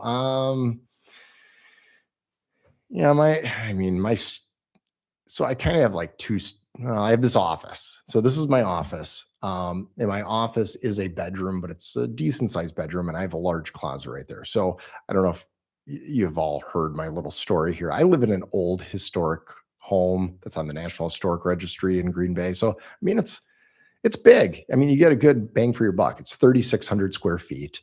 And so, um, this is a first floor bedroom that was promised to me when I made the offer on the house, that my wife said this would be my office if we bought the house. And then the day we were moving in, she goes, "Well, you didn't really mean that, did you?" I was like, "Yeah, no, it's my office. Go find something else." So, yeah, so I have a full I mean, this one isn't considered the master, but, I'm in this house when I'm old. I probably will move down to this instead of the second floor. So I have this room. I have a huge walk-in closet with a lot of my gear in there too. And then in the basement, in 2019, I built a theater with little stadium seating. And people are like, "Well, your house is 115 years old. Like, how do you have a basement that functions?" It is one of the reasons why I bought this house. So it's a poured foundation from 1910.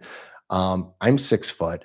The ceilings are finished, so it's drywall insulated, and I can walk, and my head isn't even near the ceiling. So that's pretty good for a basement. Um, I mean, there's things that are in the basement that, yeah, it's an older basement, but I put some tile squares, did a little stadium seating for the theater, put a 135-inch screen with a 4K projector, Atmos surround sound. And this was like the end of 2019. And my wife kept saying, "You will never, ever use this." Well, then we know what happened in the beginning of 2020, right? Yeah, we were down there like all the time. So, and I still go down there. We have movie night, watch movies every weekend down there. I just don't go to the movie theater anymore. I used to go all the time. I saved a ton by building that theater. So, that theater also works as a part of my studio. I actually had a client down there in front of my screen. And then I just did talking head video for them right there. So kind of weird, not ideal. I would like to have more of a dedicated studio space, but I do have a really good friend who has a channel. I mean, he doesn't put much content anymore, but his channel is over 100,000. Tony Reale with Next Wave DV. So he used to be really big, but then he changed his whole strategy with not YouTube, but with his business. And so his YouTube channel doesn't really go along with it anymore. So he doesn't put out that content, but he's got a huge studio. So if I really needed to, I can rent space from him as well. But I use this office and I use downstairs to do a little talking head. Lately, as you can see, I was in my living room by our fireplace doing some video, and that's easier because that's around the corner from me in my office. I can just take some gear out, lighting, shoot it, come back in here, and I'm done. So, no, I'm trying to be content without building out things. Josh seems a lot handier than me too. So, it looked like it was a single stall garage, and he made it into an office. It looks good. That studio. Yeah, he did a really good job. Maybe he has room for me if I come to visit. Um,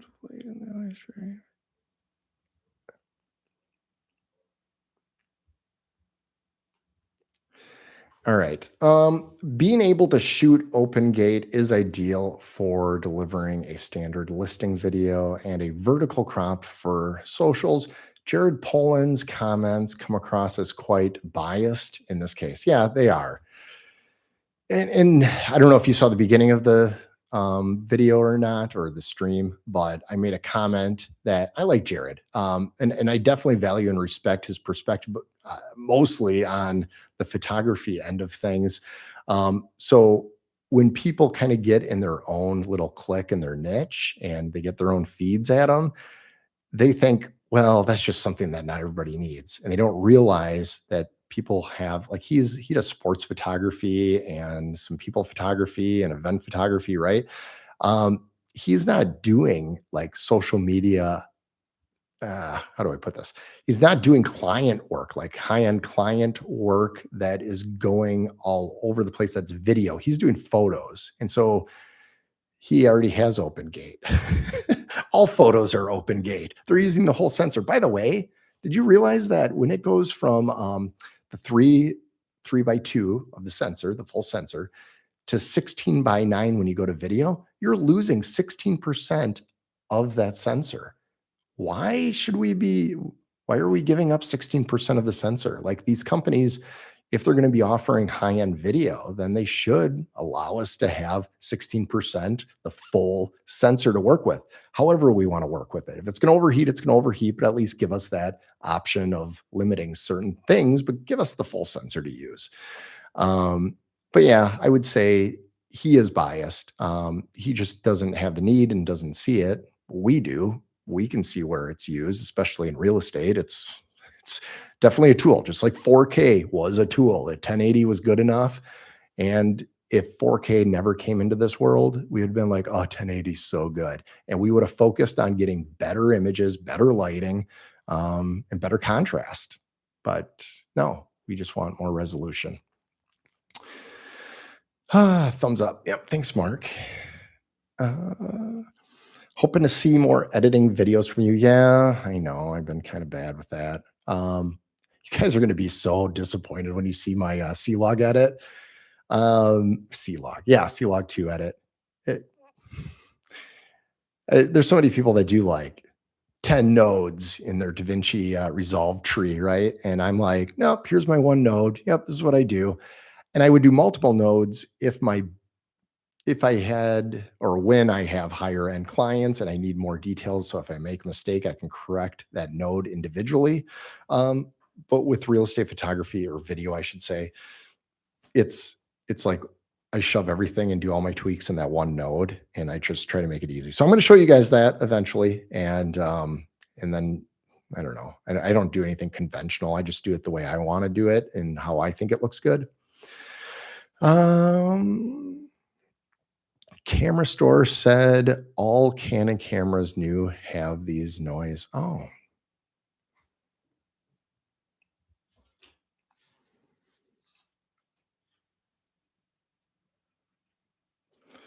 You know,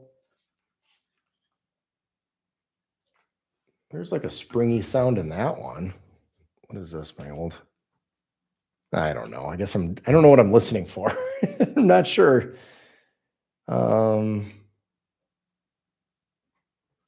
What did I do? Why do I feel like I lost my head? Oh, here it is.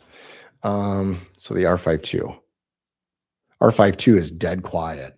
Like there is a springy sound actually in a little bit in my C50, but my R52 is like silent. So I'm not sure what that is.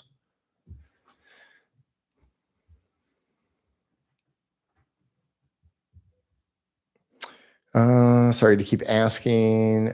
It's very subtle sound. Okay. Yeah. I don't know.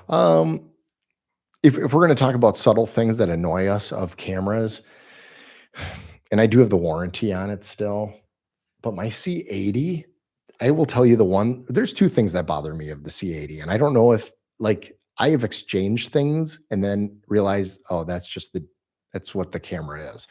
So the wheel right here, I don't know if you can hear that. It's loose. None of these wheels on my other cameras are loose like that. Like, and it still works. It functions just fine. I mean, listen to that. So if I go to the C50, that wheel is hard. It's not moving. There's no give. So I don't know. That bothers me. There's another thing. There's a little bit of a bulge in the front of this as well. I mean, honestly, nobody could tell. I'm just weird that way. It's like my OCD. And so does it affect anything else? No, but yeah, I hear you. I'd like to just refresh all my same gear over and over. Like, yep, I'll pay $50. Give me a new one. I don't know. Wish that was a deal that they let us do.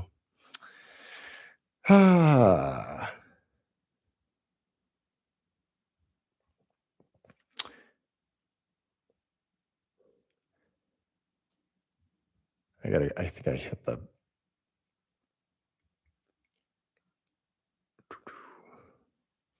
Okay. Great job, Jared. Every Friday evening, please. Oh, all right. Dang it. Where did I start here?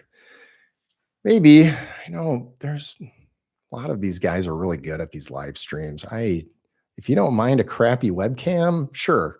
And just setting up a camera and doing it, I'm just not, I don't know. I'm not live stream savvy. I'm an editor kind of guy. So, but if you don't mind that and you want at least good audio, sure, maybe I could do it. Maybe I'll do it. No promises. I'll think about it. See how this one goes. Um, what got you started doing videos? What age? Oh, well, when I was 4. No, I was kidding. Oh, that's a good question. So I was in photos first. So in 97, my senior year in high school, I did a black and white photography course, and dark room and everything. And I'm like, I loved it. I I hated actually the dark room. I loved the photo end of stuff. I hated going into dark rooms and doing that. But that's where I was always interested in videos, but I never owned a camcorder. Our family had like a Super 8 and nobody wanted to develop that film. So I never used that. Um, but in college, I did not tell my parents this, but I ended up getting a little bit of extra money back from my student loans, which then I should have just not taken that money, but I took like, I don't know, a couple $100, which was a lot to me back then, back in like 2000. And I ended up getting a JVC camcorder, and I was just editing on my Windows desktop computer, and I loved it. I would do event stuff at at our college or whatever, and I'm like, oh, this is fun. And so then, yeah, time goes by, used that. It was oh gosh, what was it? It was high resolution. It was 480. No, it was 525. That's what it was. I forgot. Yeah, it was like a 525 lines of resolution there. So yeah, it wasn't even a 480. It was higher up. But it was on mini DV. Um, and then when I sold insurance in the 2000s, I was doing well. I wasn't married. And I ended up buying a Canon XHA1 mini DV, and it was the first HD, like professional camcorder. And it was just for fun. Like I didn't have jobs, but I don't know if you guys knew this, but I have another YouTube channel. I do not post on it. I have like 5 videos and that's it, maybe. And my first video that I did on it, it has like around 200 or 2 million views. It's ridiculous. It's not monetized because I used uh, not royalty free music in it, but it was just a dumb, corny, out of college joke that I did in 2008. And it's funny because it kind of went viral. And anyways, I used that in there. And then after I got married, I was like, you know what?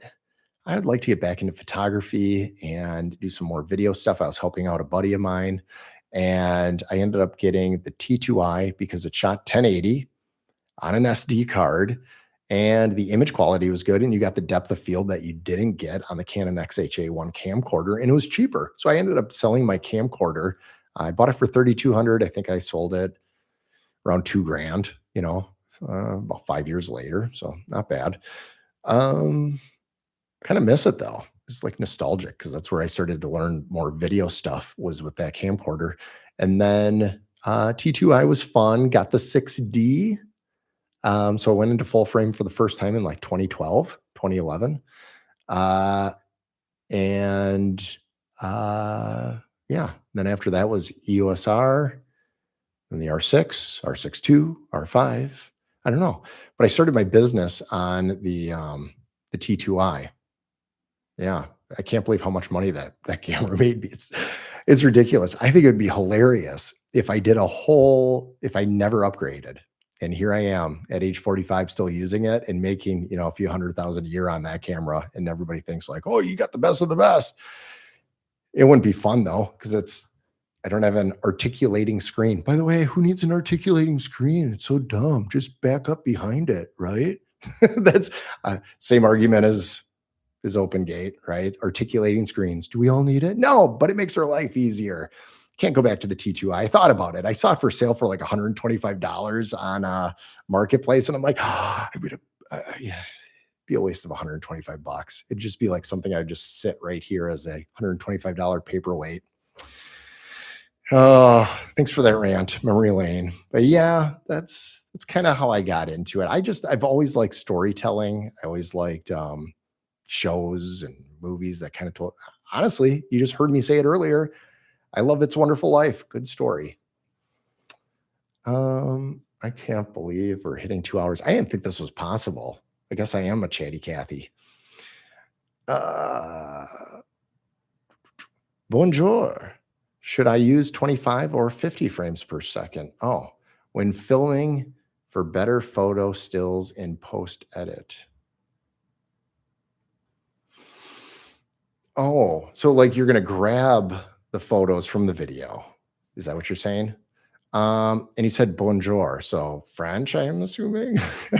Oh, should I use? And I'm sorry, I'm just using the accent. 25 or 50. Yeah, because we do 24, you do 25. We do 60, you do 50. That's right.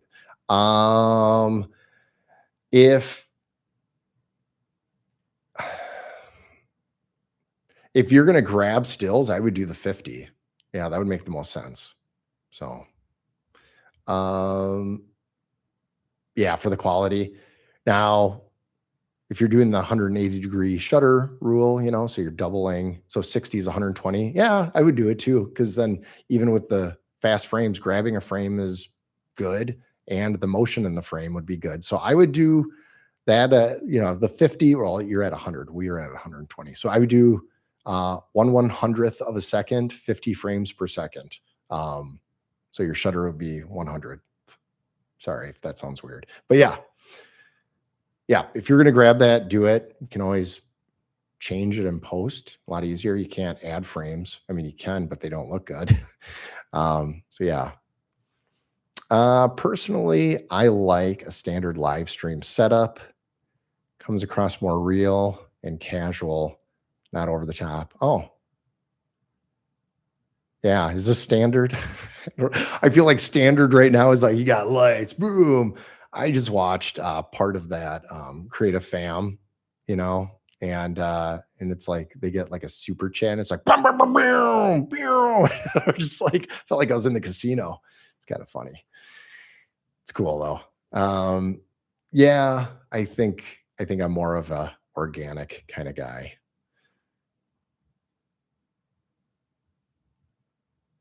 All right. Also with OpenGate, it would be nice if you are over 6 foot and want to frame a little lower in real estate, you can with OpenGate, which is cool. Yeah. People, again, I'm going to reiterate it. It's 16% of the frame that you are losing when it goes to a 16:9. So you're losing that 8% above and that 8% below. And that makes a big difference. And the fact that you get that back and now you can just reposition do you like this? This is how I do OpenGate visuals. Should do a course on it. Yeah. ADD. Yes. The simpler the node tree, the better for me. I agree. That's how I am. I get why people make complex nodes. I think honestly, the most complex I ever did was maybe 3 or 4, but I really just keep it to 1. I don't know. I'm just not like a heavy grader. I need to do what is good, what sets me apart for real estate and move on. Again, I'm going to reiterate it. Time is money. Got to keep moving. But be creative, have fun. Exactly that. Springy noise. It's very subtle. Yeah. Okay. So I guess I do have it in the, or no, that's weird though, because my R52 doesn't have it. I know that wheel thing does bother me. I don't know. Like it was since day one. So I was like, well, is this normal? And I don't have a camera cinema store that this is on display. So I can actually feel it and be like, is this normal? So anybody, even after the stream is over, If you have this sound, let me know because then I'll be like, all right, whatever, I'll deal with it. But listen to that. I'm annoying all of you, aren't I? Yeah, it bothers me. Oh, but the cinema menu, those that do not have a cinema camera, the cinema menu was daunting at first, but once you get it, and I'm still getting it, I still forget certain things. It is nice. I love it. Ah,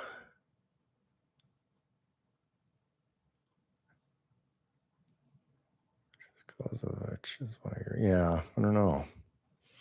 All right. Probably a dumb question. No. But since you're a real estate agent, do you shoot the photos for your own listings? Also, would love to see some of your real estate photos. Oh yeah. Um yeah, I shoot my own. Here's the funny thing is I will do video walkthroughs of mine. I will do the photos of mine. Obviously, I'm the guy. Why would I hire somebody else? But I do not star in my own videos. I don't do videos where I'm talking about the property. Um, Now I get hired by other real estate agents to do that for theirs, but for my own listings, I don't. Um, I don't know. I have so many arguments against real estate agents being in them, but they're paying me money, so it's hard for me to say stupid, but it is because are you selling? It's twofold. So I get why they're doing videos with them in it, but most of them are taking it too far. So an intro to it that brands you and then let the video tell the story is something. The wrong thing to do is be throughout the whole video explaining everything that they're looking at because now it becomes about you and not about the property. And it's obvious. It's like you're using that listing, that client to make a big step where you could do it in a more subtle way by doing such a good job that you can go to the next future client and say, hey, look what I did for them. I did this, this, and this, instead of look at me. I'm in front of the camera. I do this. And nobody cares. I'm just saying.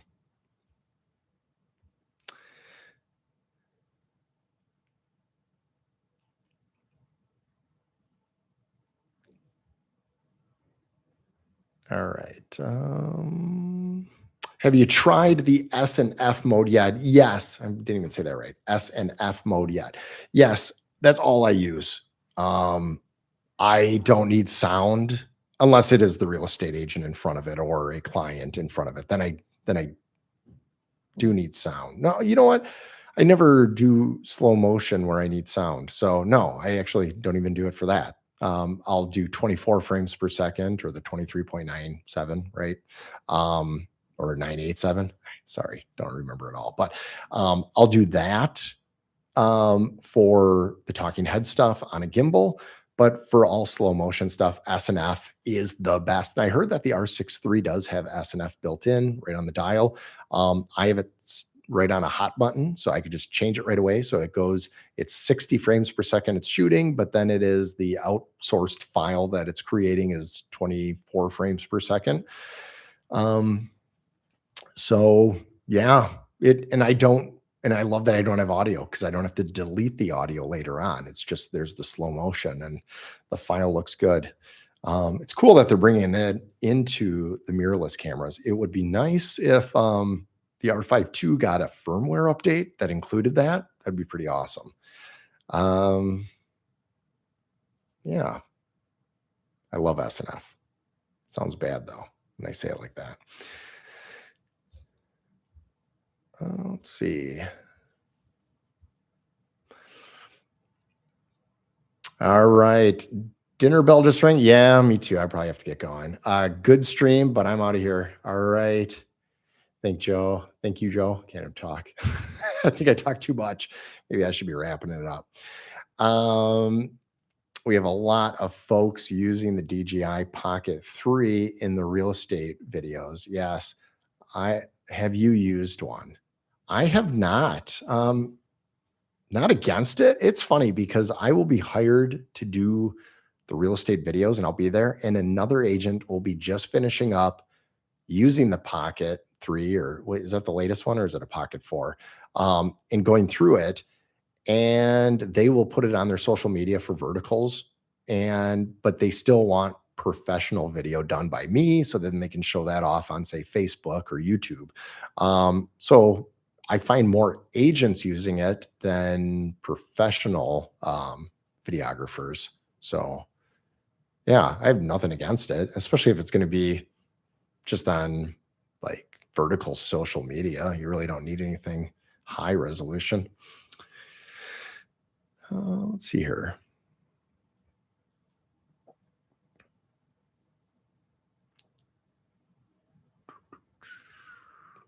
Does the C50 ever overheat in 4K 60? No, no overheating because it's got a built-in fan, and it runs all the time, and I think that's why the battery runs down pretty fast. It is a sucker. My R52 does not suck up that much. That's why I hope they do. There might be a battery grip for this. I got to check. Maybe the R6 2 battery grip. I don't know. I have to research that, but it would be nice to have a battery grip for this. Um, and unlike the R52, there's no fan underneath because, or I should say fan vent, because you can do the grip, fan grip, which I do own, and then it circulates, but you already have the vents here and on the side. So if you do a battery grip, it would not block that. So yeah, I think that would be a better choice if we could do that. It would be also nice if that battery grip offered a USB-C charging, so you could do live charging at the same time. Well, I don't know. I guess I could do it. I could do it on the side here, but if I wanted to use that USB, it'd be nice to have two USB-Cs, I guess. Just being selfish.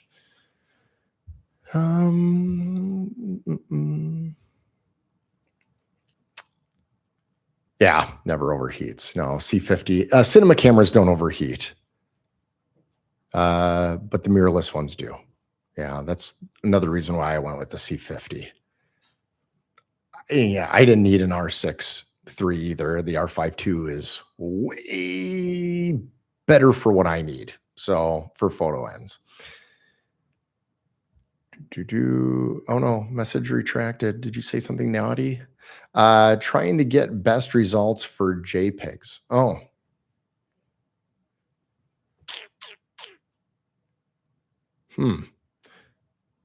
Well, if you're gonna shoot, oh, Jared Poland would be so mad at you right now, but Ken Rockwell would love you. um, if you're looking to get best results, but you want to make sure you don't make a mistake, especially at maybe a pain job. Now you're saying from video though, right? Because that was the question before. Yeah. Okay. All right. I'm reading your other comment. Okay. Try to minimize the video file size and possibly overheating. All right. I am shooting a stills.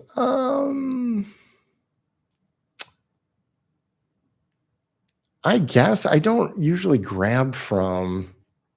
I shouldn't say that. That's how I get my thumbnails. I grab it from a frame. I'm not sure. I'm not sure how to answer that. The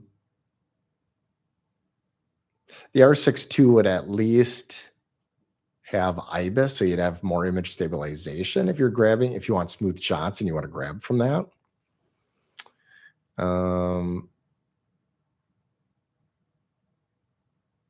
Yeah, I thought you were talking about grabbing, like photo, like doing a photo, but you're saying grab it and make it into a JPEG. Yeah.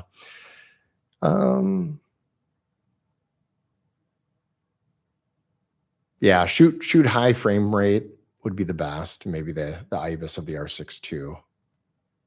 R6 II has a better battery than the R8 II. Not R8 II, but R8 also. So you'd have better battery life. That's a good point. It is always the agency. Yep, DJI. That's the current limitation with the R6 II, considering getting the C50, but it's an investment. just for continuous 4K 60. Yeah. The funny thing is with that SNF mode on the C50 and the C80, like I only use 60 frames per second for real estate walkthroughs, for video walkthroughs. It's like I'm always at 24 frames per second otherwise. So everybody that's like, I need 120, I need this. And I'm like, I don't know. Even with the R5 II, they're like, it's not oversampled. It was still good. It still is good, the 60, even though it's not oversampled. So according to Canon's website, the BG R20 grip works with C50.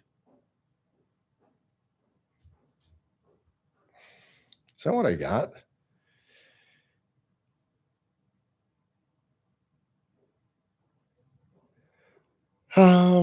Oh, yours says BG R20. Mine says CF-R20P, EP. Is that different?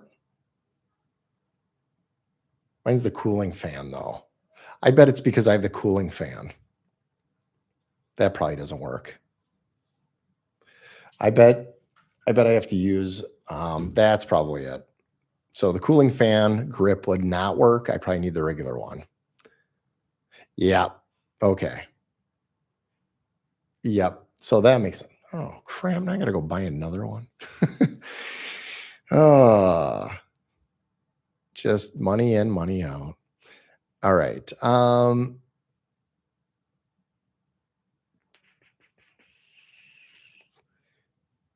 Got an R6 Mark II and pre-ordered the Mark III. It's great, but returning it. Gonna invest in lights, gimbals, and lenses instead. Honestly, yeah. So you pre-ordered the Mark III. So did you get it already? And then you're returning it, or you just canceled your order? I would say that's a smart idea though. If you're happy with the Mark II, I would be lenses and gimbals. Oh my gosh. And save your money. Get the Scorp 3. If you don't have a ginormous C80 cinema camera, just use the Scorp 3 for your gimbal. It's like $300. I have an affiliate link in there. Be sure to hit that. But I am now using it with my C50, and it works so much better in the sense that it's just easier to set up, has built-in tracking, so you can do selfie stuff if you want. The RS4 Pro is nice, but it is an overkill. It is the only one that I found that actually works well with the C80, but I'm not going to have that on the gimbal all the time. So, holy crap, 2 hours. I probably should wrap this up. Yeah, too bad I can't use the cooling fan. I don't know how. Yeah. Just turn off the cooling fan. That'd be good. Oh, gas. I'm reading backwards now.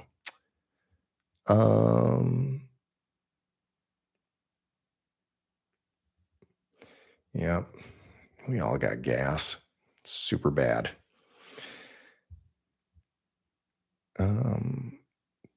Thank you for the stream. A breath of fresh air. Oh, thank you. Appreciate it.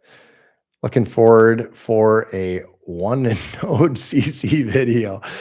I hope you are. You're going to be like, that's it. That's it, Jared. And if that's what grades C-Log 2 just fine, you guys seem to like my videos. I don't even know. It works for me. Looks good. I grade the way I like, not the way I'm supposed to. If you still have a grip for the R6, I don't, or R5, it will work in your C50. Oh, I don't. Can you please show us how to put a VCM lens hood on? Oh, backwards.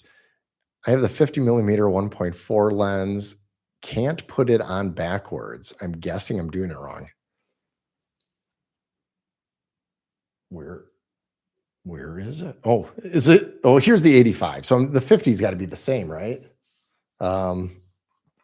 So I don't know. I just do this, and then I don't know. I don't know. That's it. Here, I've got here's a 50. Oh, and the 50 is actually already on backwards. So okay, this is funny. I feel like QVC right now. So all I do is just kind of go backwards until it clicks and then go forward. And then there you go. And there it is. So that is the way I do it. Um, I can't seem to put it on. What? No, I can't even put it on the right way. There. Sorry, I was going the opposite way. Okay, that looks good. I didn't break it. Gosh, I'm sorry to try to sell you all on this. You shouldn't spend money, but these VCM lenses, even though you're going to hear, hold on. Yeah, they're wobbly. They are so light. They feel so good in the hand. Like if I could just go with the 50 millimeter and walk around all the time. Yeah, that's why the 24, 35, the 20, it's always tempting, but I think I'm good. For my squeaky issue, I don't think I'm pressing the button weird. Yeah. All right. It's hard to justify the cost of upgrading from R6 Mark II. Yeah, I hear you. Given it still overheats easily, you don't get to truly enjoy open gate, etc. Yeah. And I don't know. I don't have the R6 III, so I couldn't even tell you what the nuances are between that and the C50. You don't get a truly enjoy gate if you need anything longer than 20 minutes footage. Yeah, is that for the 60 frames per second? Yeah. Are you in? Sounds naughty. I want to be into anamorphic. You want to get me into anamorphic? I'll get you. Yeah, get me into anamorphic. I would love to be into anamorphic lenses. Again, I think it's like another.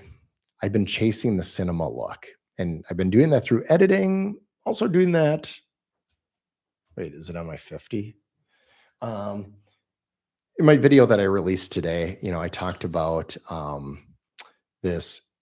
I'm new to this. I know a lot of people have been doing this for years. I just don't. But the Tiffin Black Mist filter, it's the 1/4, so the 1/4, and it gives a nice little halo look.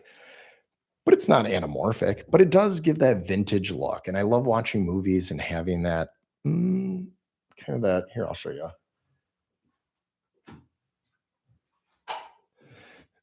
So I've got this Kippen, these adapters from Kippen.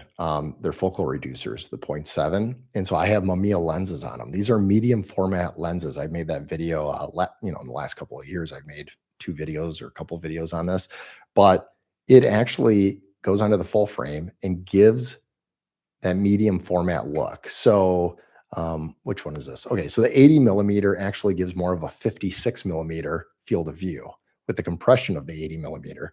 And then the 45 gives like a 31 millimeter field of view with the compression of a 45.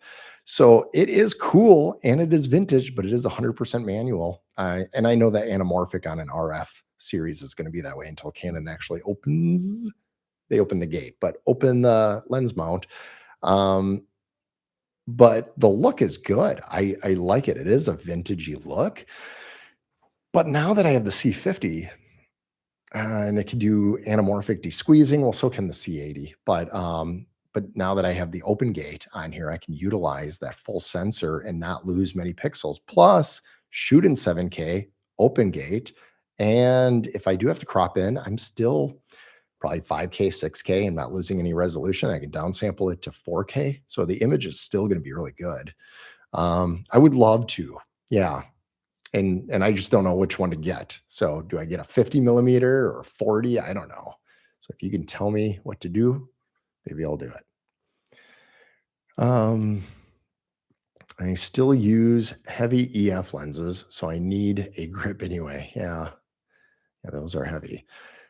Like in the 1/4 mist filter in that recent video. Oh, you are good. Yeah, it is. And that was on my 50 millimeter 1.4 VCM. Those VCMs are super sharp.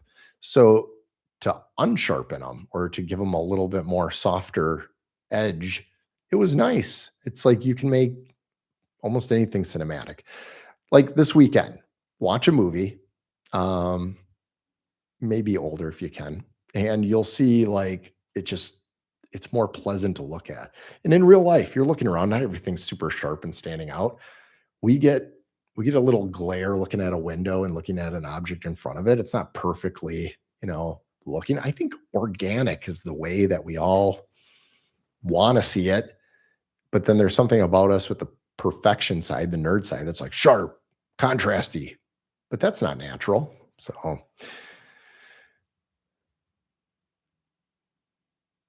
all right. There are a couple anamorphic lenses with autofocus that you can use with your C50 now. I don't think so. I hope I'm wrong, but I think they're only for other mounts, the autofocus ones. I could be wrong. I hope I'm wrong, because if I'm wrong, I'll buy one. If it's affordable. If it's under $1,000, I'll buy one.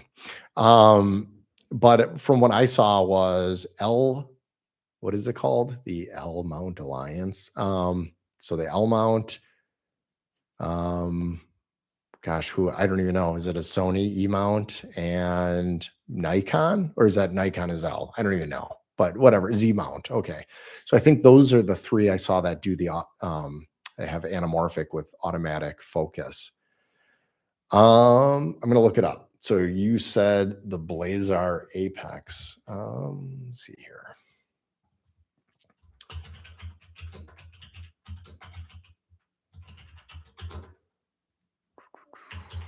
All right, let me see.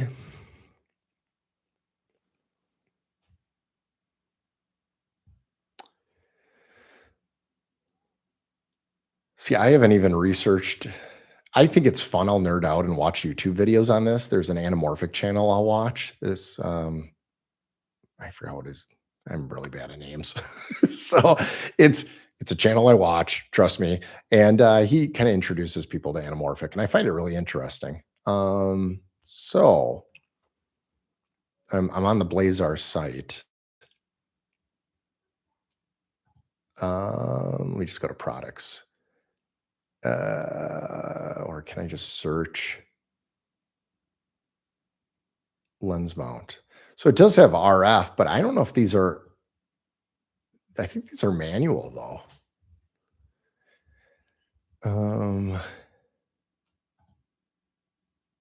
I wonder if okay, so if I choose, I don't even know, brand Canon. Sorry for everybody in my ADD and going down this. I wonder if I can adapt. It says I can adapt to EF. Wonder if I can do that. Would that give me an automatic? Okay, I don't want to keep you guys. I'll look into this. I don't want to go down this because I have ADD. I go down this rabbit hole and I'll check into it. Yeah, that could be fun. I think 2026 is going to be the year of refining my craft and showing you all more of what I do. Then like, check out this other camera I got. If I do buy another camera in 2026, it probably would just be the R7 II if it comes out, but I don't even know if I'd buy that. I think I'm going to sell. Oh, I'm up in the air with it, but I think I'm going to sell my R7. I just don't use it much anymore. So, I think I am going to wrap up this stream. I can't believe that you all have stuck around. It's been 2 hours and 18 minutes. Oh my gosh. So I appreciate it. Hopefully this went well. Leave a comment for anybody that's watching this in the later, after it already streamed, if this is what you want to see. If you stuck around this long and you're new to my channel, feel free to subscribe. Otherwise, I hope to get some more videos out. I've got some reviews to do, especially with a docking station with the Mac. So hope to get that out there. I appreciate every single one of you. I hope you have a great weekend. Feel free to ask questions in the comments, and I'll try to answer those as well. So I'm going to hit the end stream. It feels weird. It's like I'm hanging up on somebody that didn't say goodbye yet, but take care, and I will talk to you all soon.